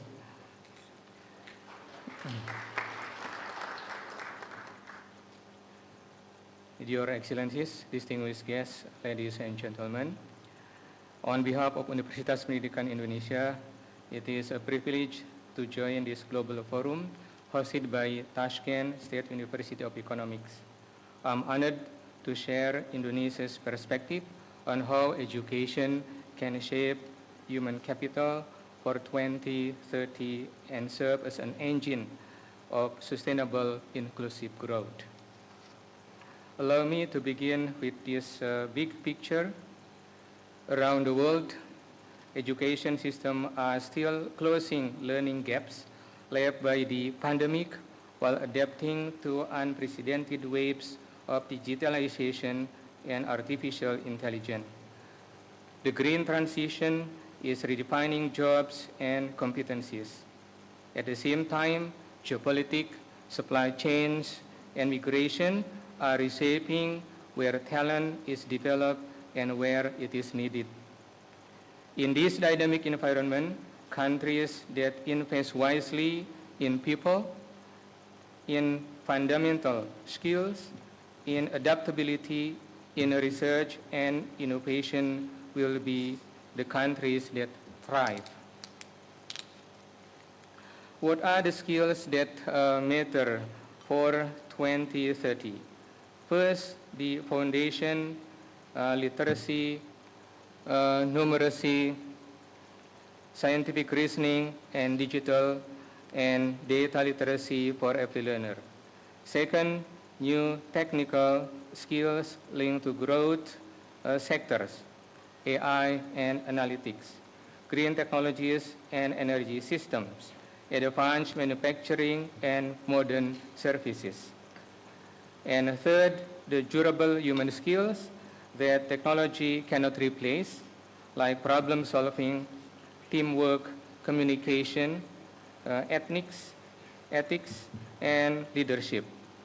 The winning formula is the combination of strong foundation, relevant technical capabilities, and resilient human skills. Indonesia shared these priorities, and over the last decades, we have expanded access to education and enlarged our higher education system. The imperative now is quality and relevance, and ensuring that what learners know and can do matches the needs of rapidly changing economy. Key labor market indicators tell us two stories at once. On the one hand, overall unemployment is relatively contained. On the other hand, the transition from school to work remains challenging for many young people, and female labor participation still has room to rise. Our task is to narrow the distance between education and employment while sustaining inclusion. let me frame those levers in 4 channels through which education drives sustainable growth. The first channel is productivity. Better skills make firms more productive. Workers adopt technologies faster, error rates decline, and value added rises both at the firm and the sector level. The second channel is innovation. Universities are engines of knowledge creation and talent development. When connected to industry and government, research flows the commercialization, standards, and policy, turning ideas into impact. The third channel is inclusion. When access to quality learning is equitable across regions and groups, labor force participation expands and inequality narrows. The fourth channel is resilience, and education equips workers to navigate green and digital transition, helping economic adapt to shocks while pursuing long-term sustainability. To accelerate progress through this channel, Indonesia is undertaking reforms with 3 simple verbs: align, enable, and measure. We align program with outcomes, we enable learners and institutions to respond quickly, and we measure what matters so we can improve. First, alignment with outcomes. In higher education, we are strengthening outcome-based education, defining clear learning outcomes at the program level, and using assurance of learning to check whether students truly achieve them. This is not a compliance exercise. It is a continuous improvement that feeds curriculum, redesign, pedagogy, and assessment. In vocational and technical education, we are revitalizing apprenticeships and work-integrated learning so that young people graduate with skills that are actually used on the job. Second, enabling flexible pathways. The economy is changing too fast for a one-shot degree to last a lifetime. Indonesia is scaling micro-credential and recognition of prior learning so that working learners can reskill and upskill without leaving the labor market. We are also widening bilingual and digital delivery, hybrid, online, and modular formats to bring opportunity to learners in all regions, including those far from major urban centers. As one example, online learnings are needed for workers, whether they are civil servants, whether those in armies, whether those in other working area. They need to improve their skills to master's or doctoral program, but without leaving the place where they work at that time. Third, measuring what matters. We are strengthening treasure studies and employability dashboard to track graduate outcomes, employment, entrepreneurship, and job quality. Skill surveys and labor market intelligence are used to steer program supply, so enrollment responds to real demand. Program evaluation closes the loop, and transparent reporting helps align funding with impact. The principle is simple: what gets measured gets improved. This treasure study is one of our criteria in assessing whether university is progressing to the correct way or not. This reform takes place during a unique moment in Indonesia's demographic. Through the 2030s, we enjoy a demographic dividend, a large working age population. But a dividend is not a guarantee. It is an invitation. To turn this potential into a productivity dividend, we must raise skills and reduce mismatches, particularly in the fast-growing digital, green, and modern service sectors. We must also widen participation, especially for women and youth, through inclusion, childcare, and flexible work policies, and pathways that allow learning and earning to reinforce each other. Let me translate those ideas into an education agenda to 2030. At the basic and secondary levels, our focus is on strengthening foundational competencies, literacy, numeracy, and science, supported by better teacher development and audience-informed pedagogy. At the tertiary level, we are embedding digital and green competencies across curricula, expanding problem and project-based learning, and creating stronger bridges to the workplace through structured internship and industry projects. In research, we emphasize impact, living labs, collaboration with government and industry, and entrepreneurship that carries ideas from lab to market. Internship is one of the strategies that our government is now used to enhance the productivity of our young generation in the field of works. Because this forum is on sustainable growth, let me highlight the connection explicitly. Education is not merely a social service, it is an economic strategy. When human capital is strong, firms innovate more, adopt technology faster, and compete on quality rather than cost alone. Workers navigate transition with confidence. Regions beyond the big cities can develop dynamic local economies, and more households experience upward mobility. In short, human capital is the backbone of long-run productivity and inclusive growth. Okay. Of course, reform is never effortless. We face real risks and constraints. Financing needs uneven capacity across institutions, data gaps, and the challenge of aligning academic challenges and credit systems across partners. And we address these risks directly. We diversify funding with public-private partnership. We develop faculty champions and learning communities to spread effective practices.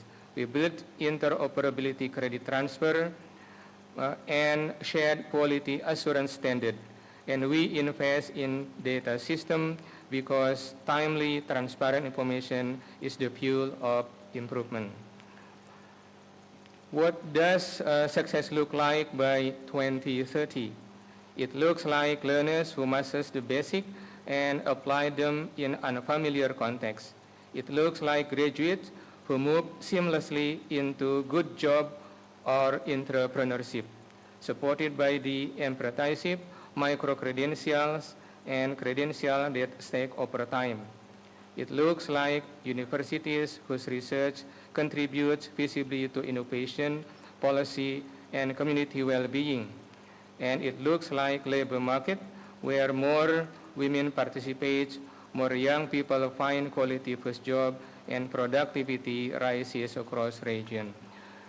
In Indonesia, to measure whether one university graduate are successful or not is first whether they can go to study to further degree. They are able also to create a job or creating startup, and the third one, they can get a job with the minimum wage in the region. And that's all I can say. Thank you. Rahmat.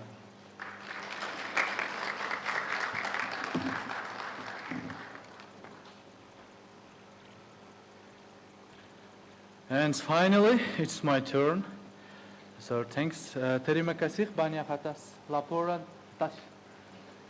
So after this forum, I tried to learn Indonesian language because, you know, our university is a very strategic partner. It's our university, Tashkent State University of Economics. We have as a joint double degree program, the bachelor and the master, right?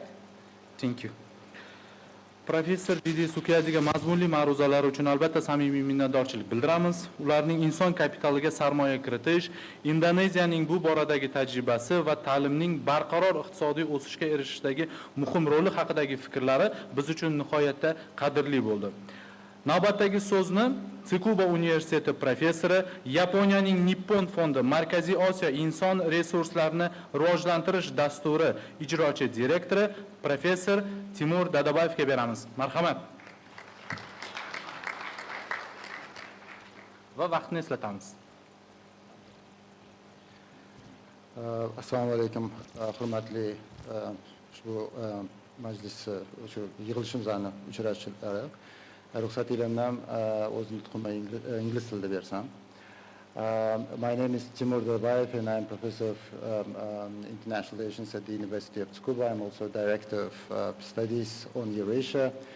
Let me focus on strategy because the conference is on strategy, and let me just outline an initial sort of evaluation of what has been achieved and what is there to look for in the strategy that Uzbekistan is pursuing. Now, the title that I've chosen for this particular presentation is Shaping Choices, which at the same time is securing growth. So our choices define what kind of growth we are going to achieve in the longer term.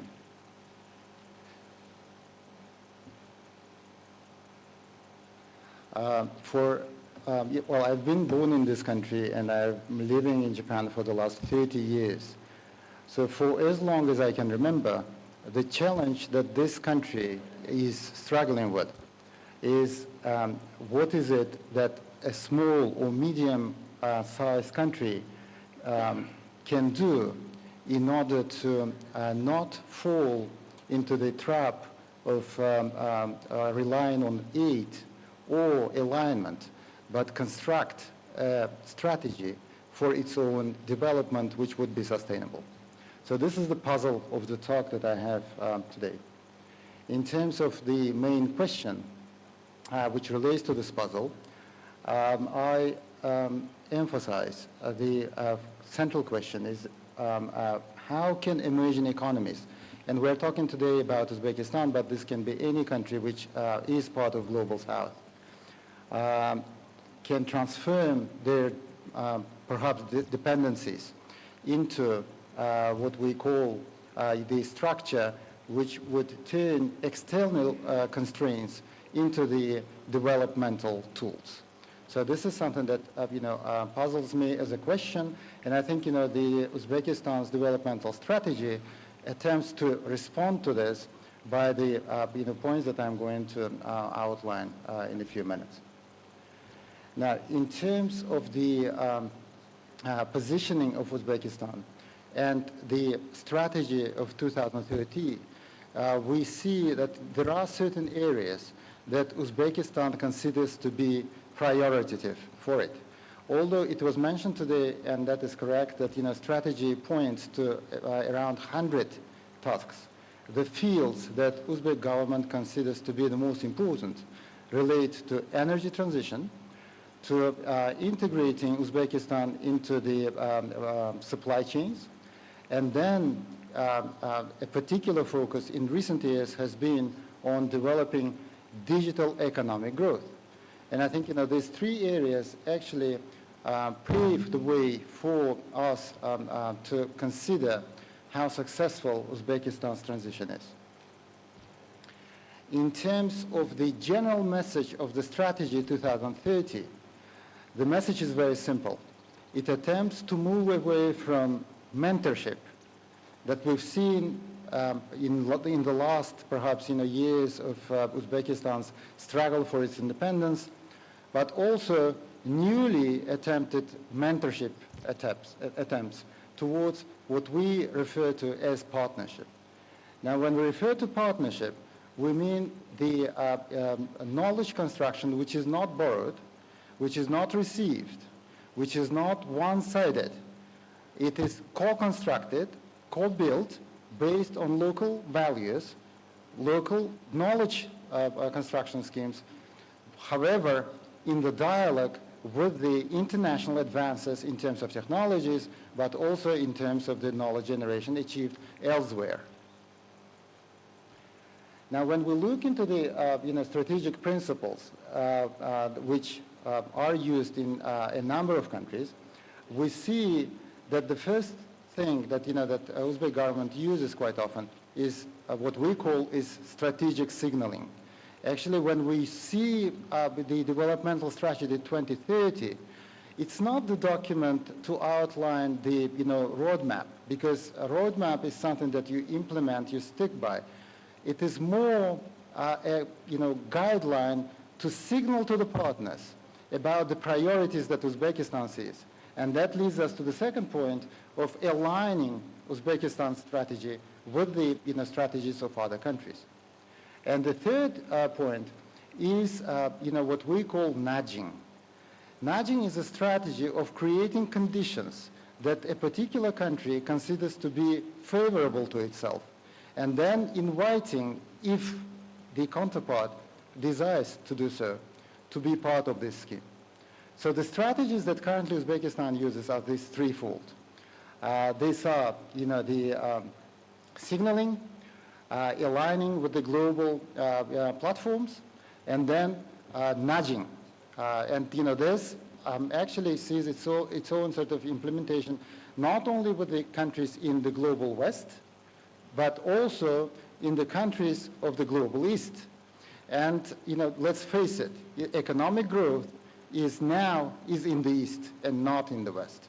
So as outlined in my own presentation, we see that Uzbekistan actually uses diversification strategies in respect to Korea, China, and Japan, and it sees different areas where these countries can contribute to its own development.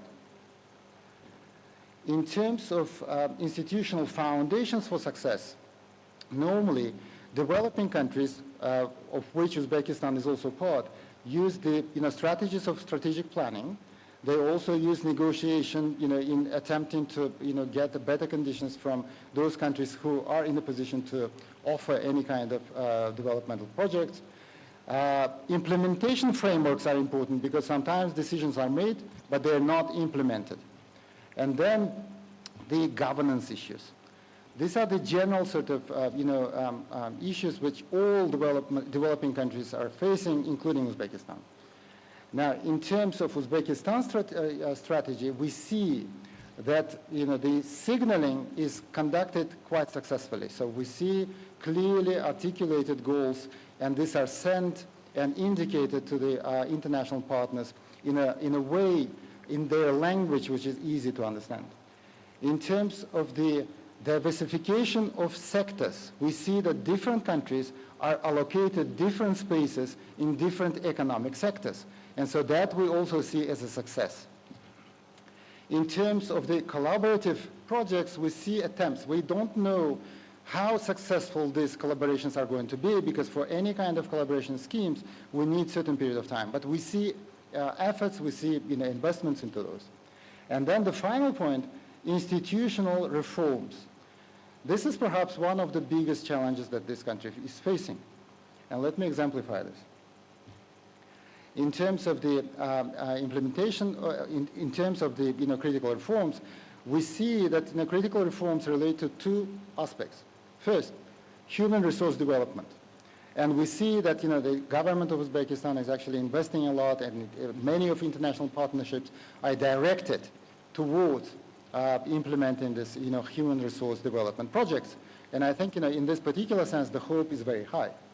However, there is a second area that needs urgent attention, and I think this government of Uzbekistan is actually paying attention to this. That's the issue of transparency. The issues of transparency in this country are of critical importance. If the issues of transparency, corruption, the practices which can be traced, which can be measured and which can be open to the public are ensured, then perhaps all other areas would be implemented in a successful way. So these are the areas that, that I see as the most priority and the ones through which we see certain kind of progress and, successes. However, we're still in the mid of the journey, so it's perhaps a bit early to make judgment about, the final end product. The final end product would again depend on the issue of transparency. Thanks very much. I'll stop here for my presentation.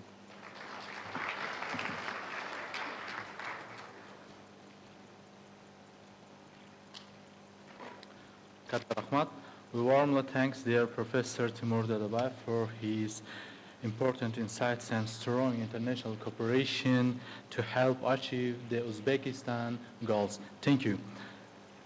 Yes, right. Dear ladies and gentlemen, with your permission, I would like to give the next speech international professor, dear Giuseppe Chiaramonti from USA. Thank you. My dear. Thanks. Please.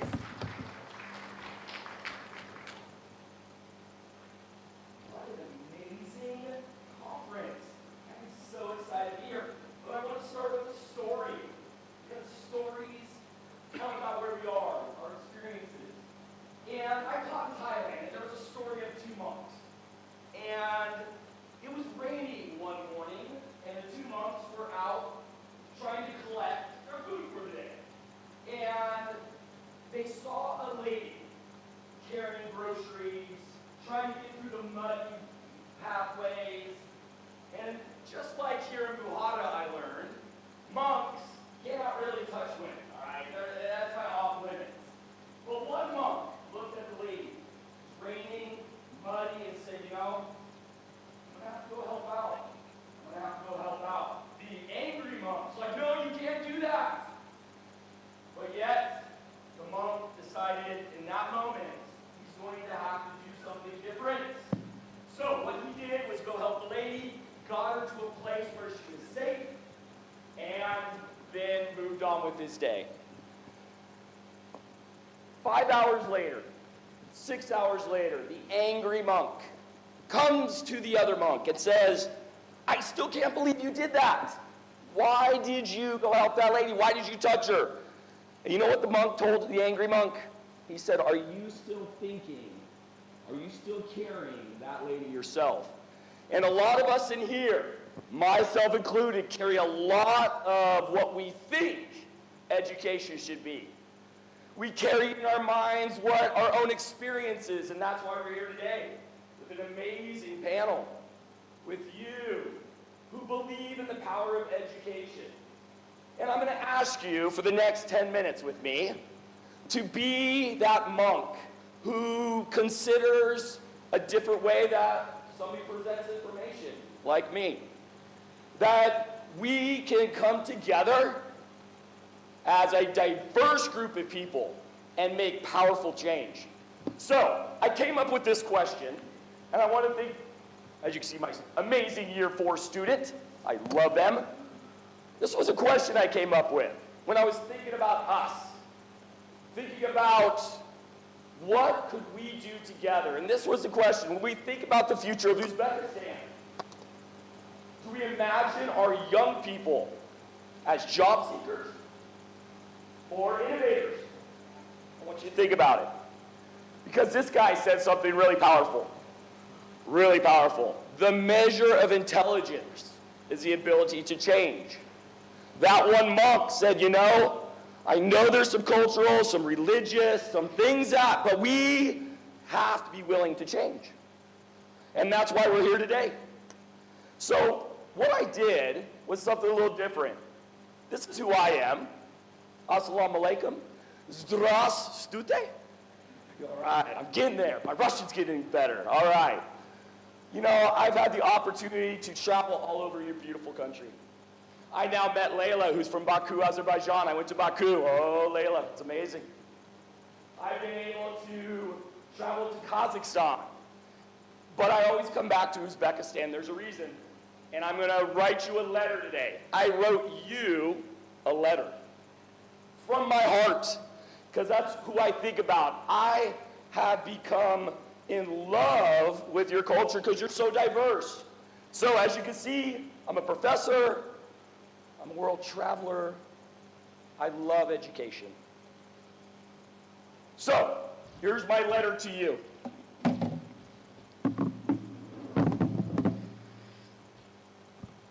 Dear Uzbekistan, I'm writing to you not as a visitor or a guest, but as someone who has lived among your people.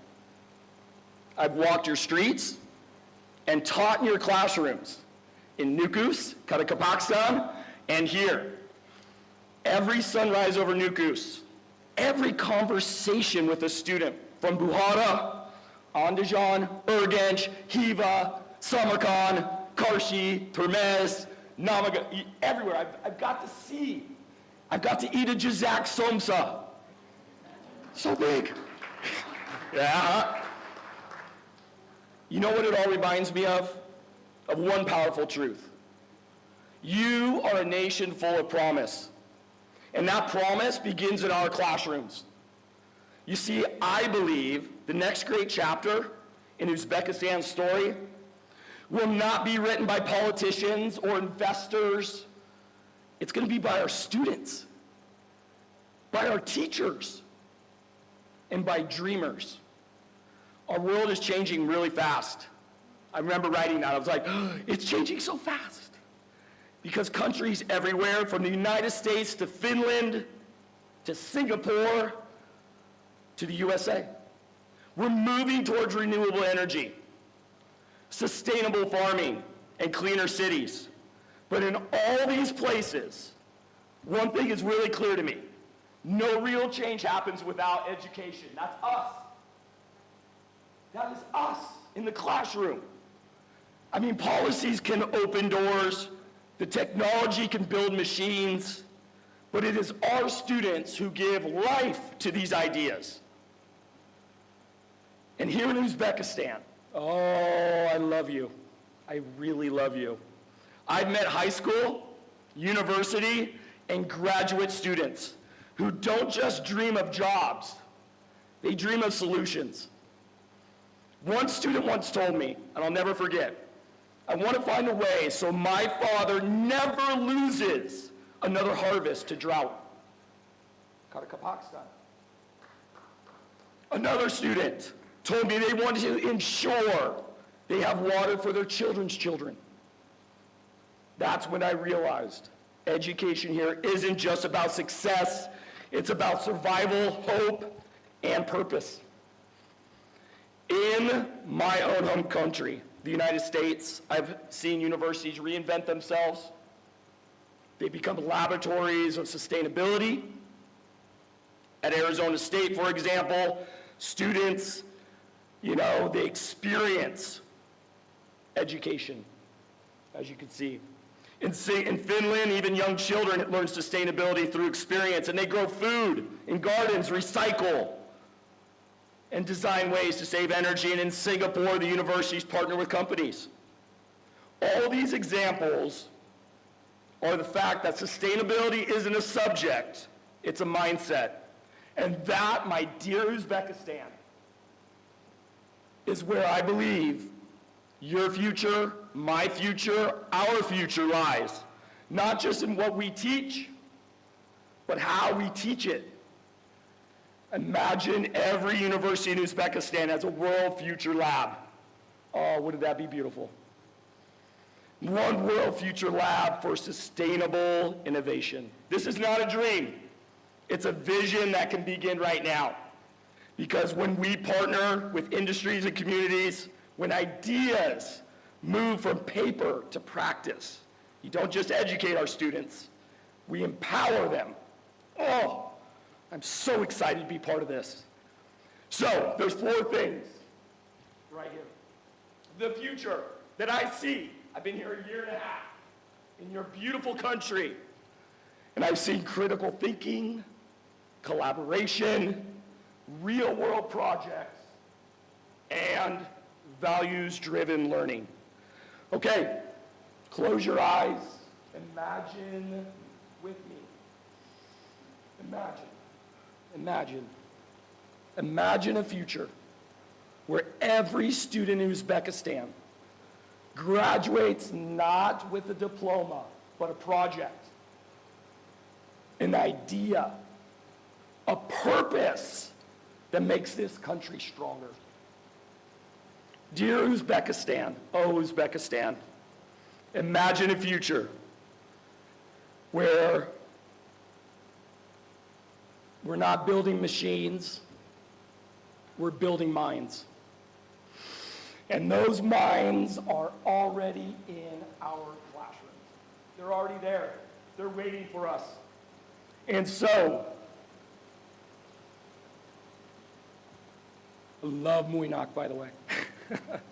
My hope for you is simple, that your students, who are now my students, will not only inherit a better world, but have the wisdom, courage, and creativity to build it themselves with respect, admiration, and deep gratitude.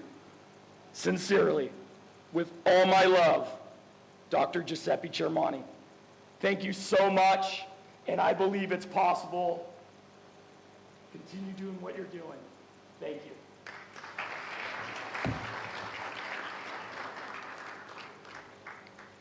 Thank you very much, Professor Giuseppe Ceramonte, for your interesting and inspiring talking on education for a green future, especially about Uzbekistan.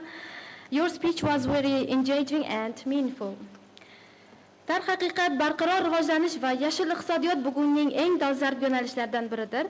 Buning uchun yana bir bor professor Giuseppe Ceramonte janoblariga minnatdorchilik bildiramiz va Parij Nanterre universitetining Milliy ilmiy tadqiqot markazi tadqiqot bo'limi direktori Nadine Levratoni samimiy qarsaklar bilan taklif etamiz. Marhamat professor, so'z sizga.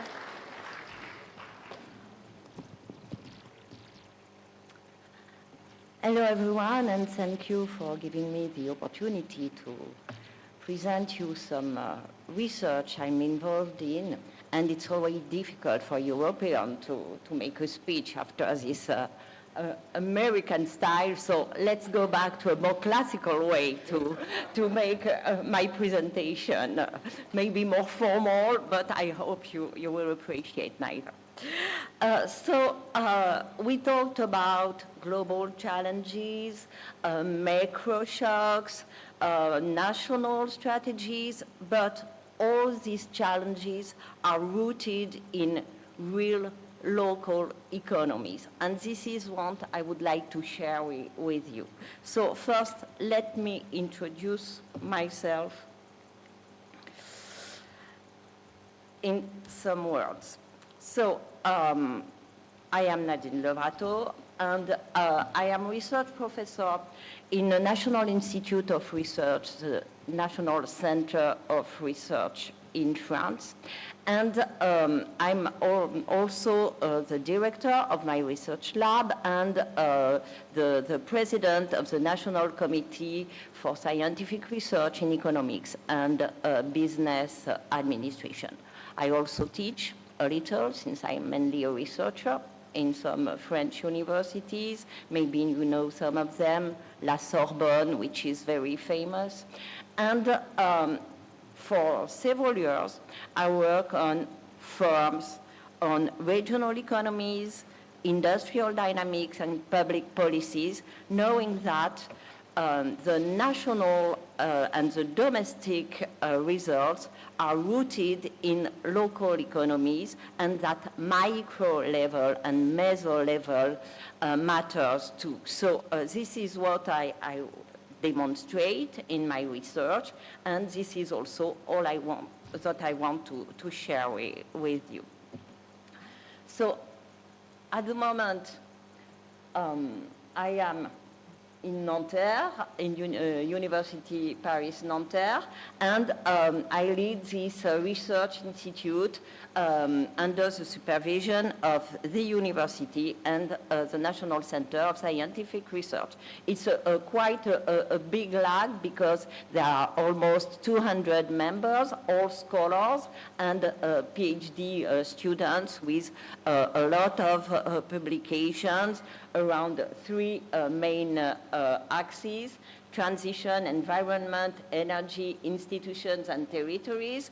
We talked about these topics in several speeches. A second axe is around microeconomic, with studies on behavior, rights, and well-being. And the final, the last field of research deals with international macroeconomics and mainly econometrics.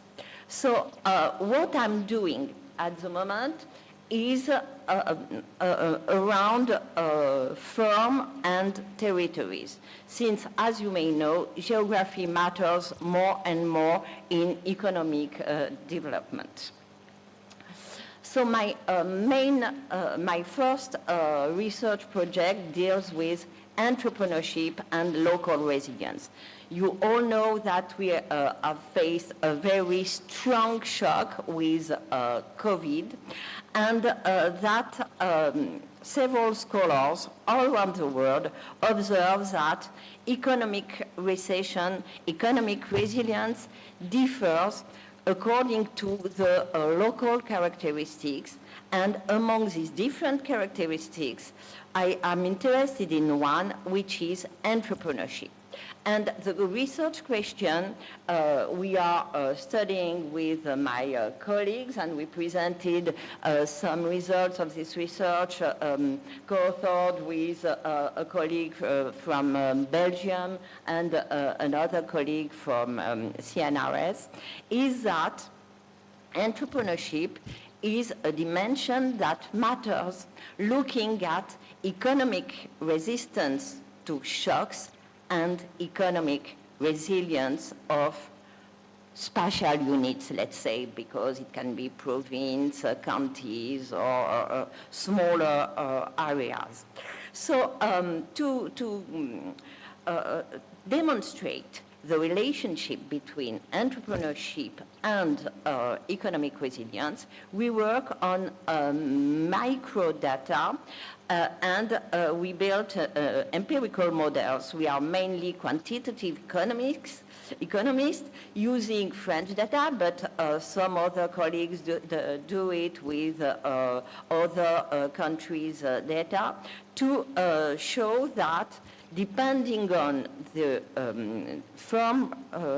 the rate of firm creation, the economic resilience differs according to regions. Let me show you two maps. The first one is the number of private jobs in different employment labor areas. And the other one is the rate of firm creation in the same spatial unit. It is quite evident that the southwest, diagonal are correlated, and that the higher the entrepreneurship, the higher is the job rate creation. So this is the main result of our research. There is a very strong, positive, and highly significant role of entrepreneurship for each period. We broke down the long time period from 1929 to 2022, and we observe that the different periods, the resilience, the resistance to shocks differ according to entrepreneurship. What leads us to conclude that entrepreneurship is an important dimension of public policies because it makes regions more resilient and because it permits large firms to be rooted in a spatial productive system or ecosystem, let's say, to strengthen their competitiveness at the national and international level. In addition, another quality of entrepreneurship is that it permits to reduce informal activity, which is important, and also to provide decent jobs and to contribute to a more resilient economics. And we all know that these objectives are important for all the countries and Uzbekistan as well. And in connection with this focus on entrepreneurship, I have a second project which can be shared with all of you. The second project has to do with small firm fragility.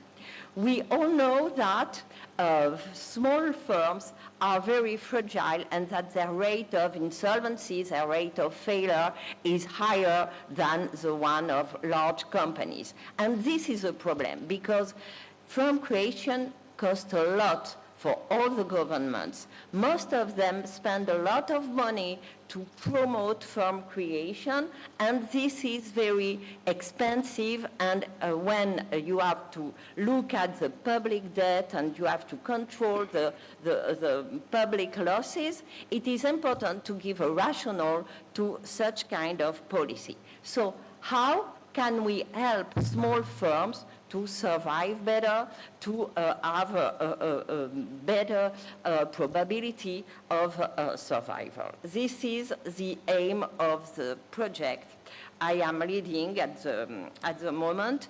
The name, it is a tool devoted to small companies. So the name is BAT, Small Business Assessment Tool.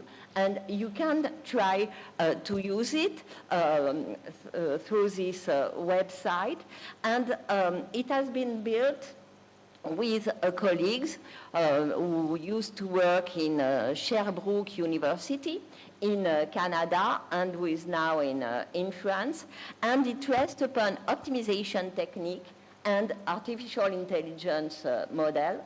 We have tested it in several countries, France, of course, but also Canada and South Mediterranean countries, and it is specifically devoted to small companies, not medium-sized, not large companies, but small companies which do not have precise data, which do not have accounting sometimes, and which are only able to provide experts with qualitative data or information similar to narratives.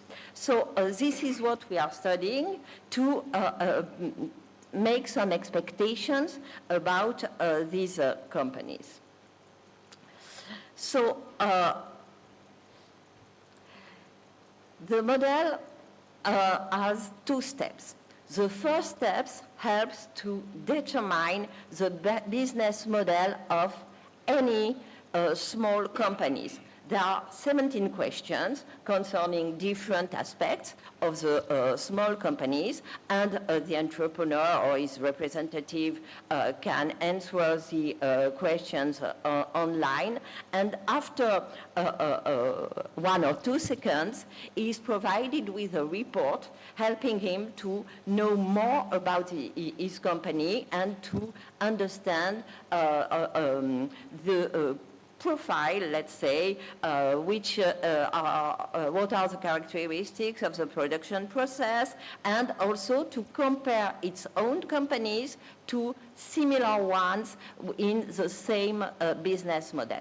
The second step of the model helps to precise this position. It is also a comparative analysis through specialized questionnaires to measure the company's commitment to innovation, the adaptation to financial and banking markets, and also to characterize in which ways the company could go to on international markets. So there are no figures, only text to understand better the small company's perspective.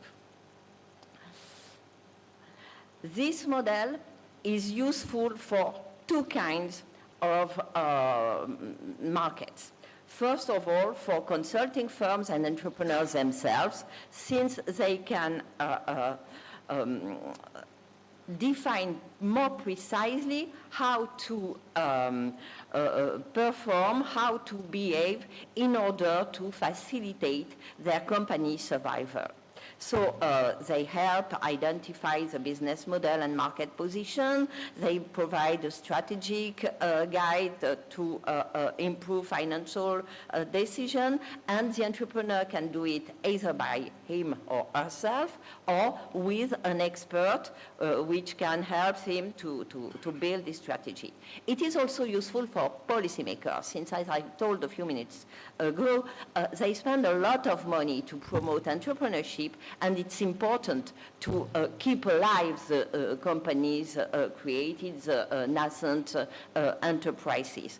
And so that's why we work with development agencies to promote this tool, just to help them to give a better probability of success to these nascent entrepreneurs. So it is not only dedicated to France or to Europe, since it has been developed in a European project involving South Mediterranean countries, Morocco, Algeria, Lebanon, and so on and so forth. And so it is adapted to transition economics and to evolution of local productive system in order to give a higher level of competitiveness to a whole region or a whole country. So what about the future? First of all, we are trying to launch a joint project with some colleagues in Uzbekistan to develop some remote regions and to help entrepreneurs to strengthen their business. And for myself, in the future, I will change, I will move, I will leave Paris-Nanterre University to arrive in an engineer school, l'École des Mines. So it is a very, very old school created by Napoleon, as you, it's an old one.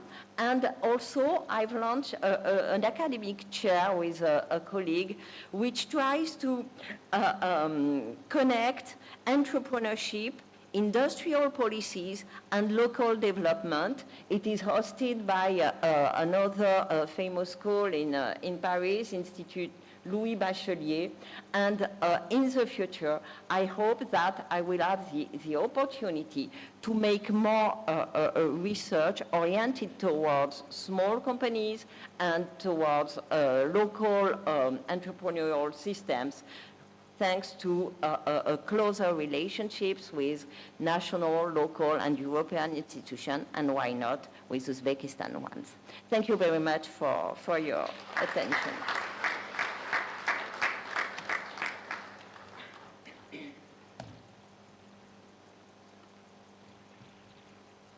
Thank you very much, Professor Nadine Levrato, for your insightful presentation.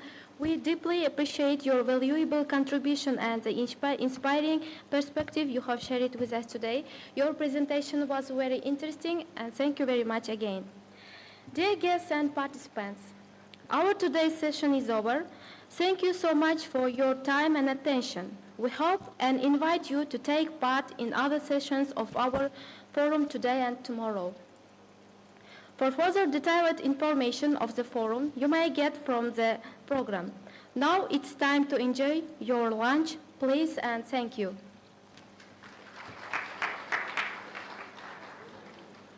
Aziz mehmonlar, hurmatli hamkasblar, bugungi uchrashuv biz uchun nafaqat ilmiy muloqot maydoni, balki tajriba almashish, yangi g'oyalar uchun samimiy muhit bo'ldi. Forumimizning bugungi va ertangi sessiyalari haqidagi batafsil ma'lumotlarni dasturimiz orqali bilib olishingiz mumkin. Umid qilamizki, bugungi uchrashuv natijalari kelgusidagi hamkorliklar, innovatsion g'oyalar va barqaror iqtisodiy rivojlanishga xizmat qiladi. E'tiboringiz uchun rahmat. Sog' bo'ling.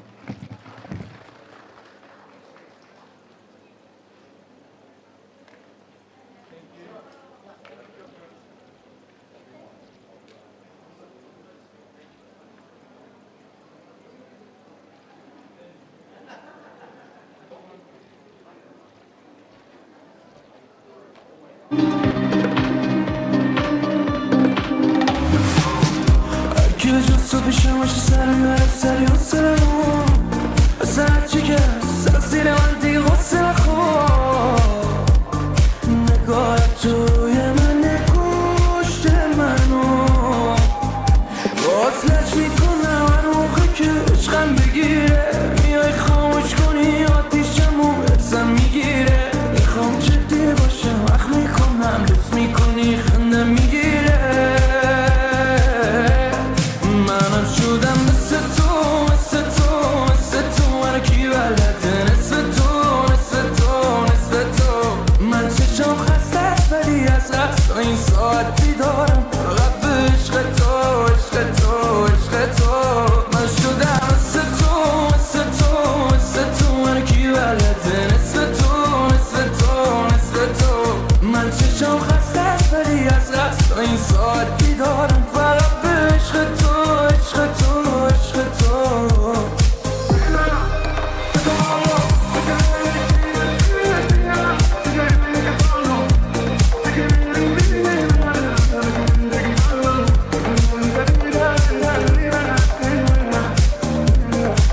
از سود قلبم بدون من تنها هیچ جای نرو هر شب من به تو هستم دیگه داری ریز جای منو هر وقت من با تو قرم یا به میگی دوست داری منو دوست داری منو دوست داری منو آتش میکنم هر موقع که عشقم بگیره میای خاموش کنی آتیشمو ازم میگیره میخوام جدی باشم وقت میکنم لطف میکنی خنده میگیره منم شدم مثل تو مثل تو مثل تو من کی بلده نصف تو نصف تو نصف تو من چشم خسته است ولی از قصد این ساعت بیدارم فقط به عشق تو عشق تو عشق تو من شدم مثل تو مثل تو مثل تو من کی بلده نصف تو نصف تو نصف تو من چشم خسته است ولی از قصد این ساعت بیدارم فقط به عشق تو عشق تو عشق تو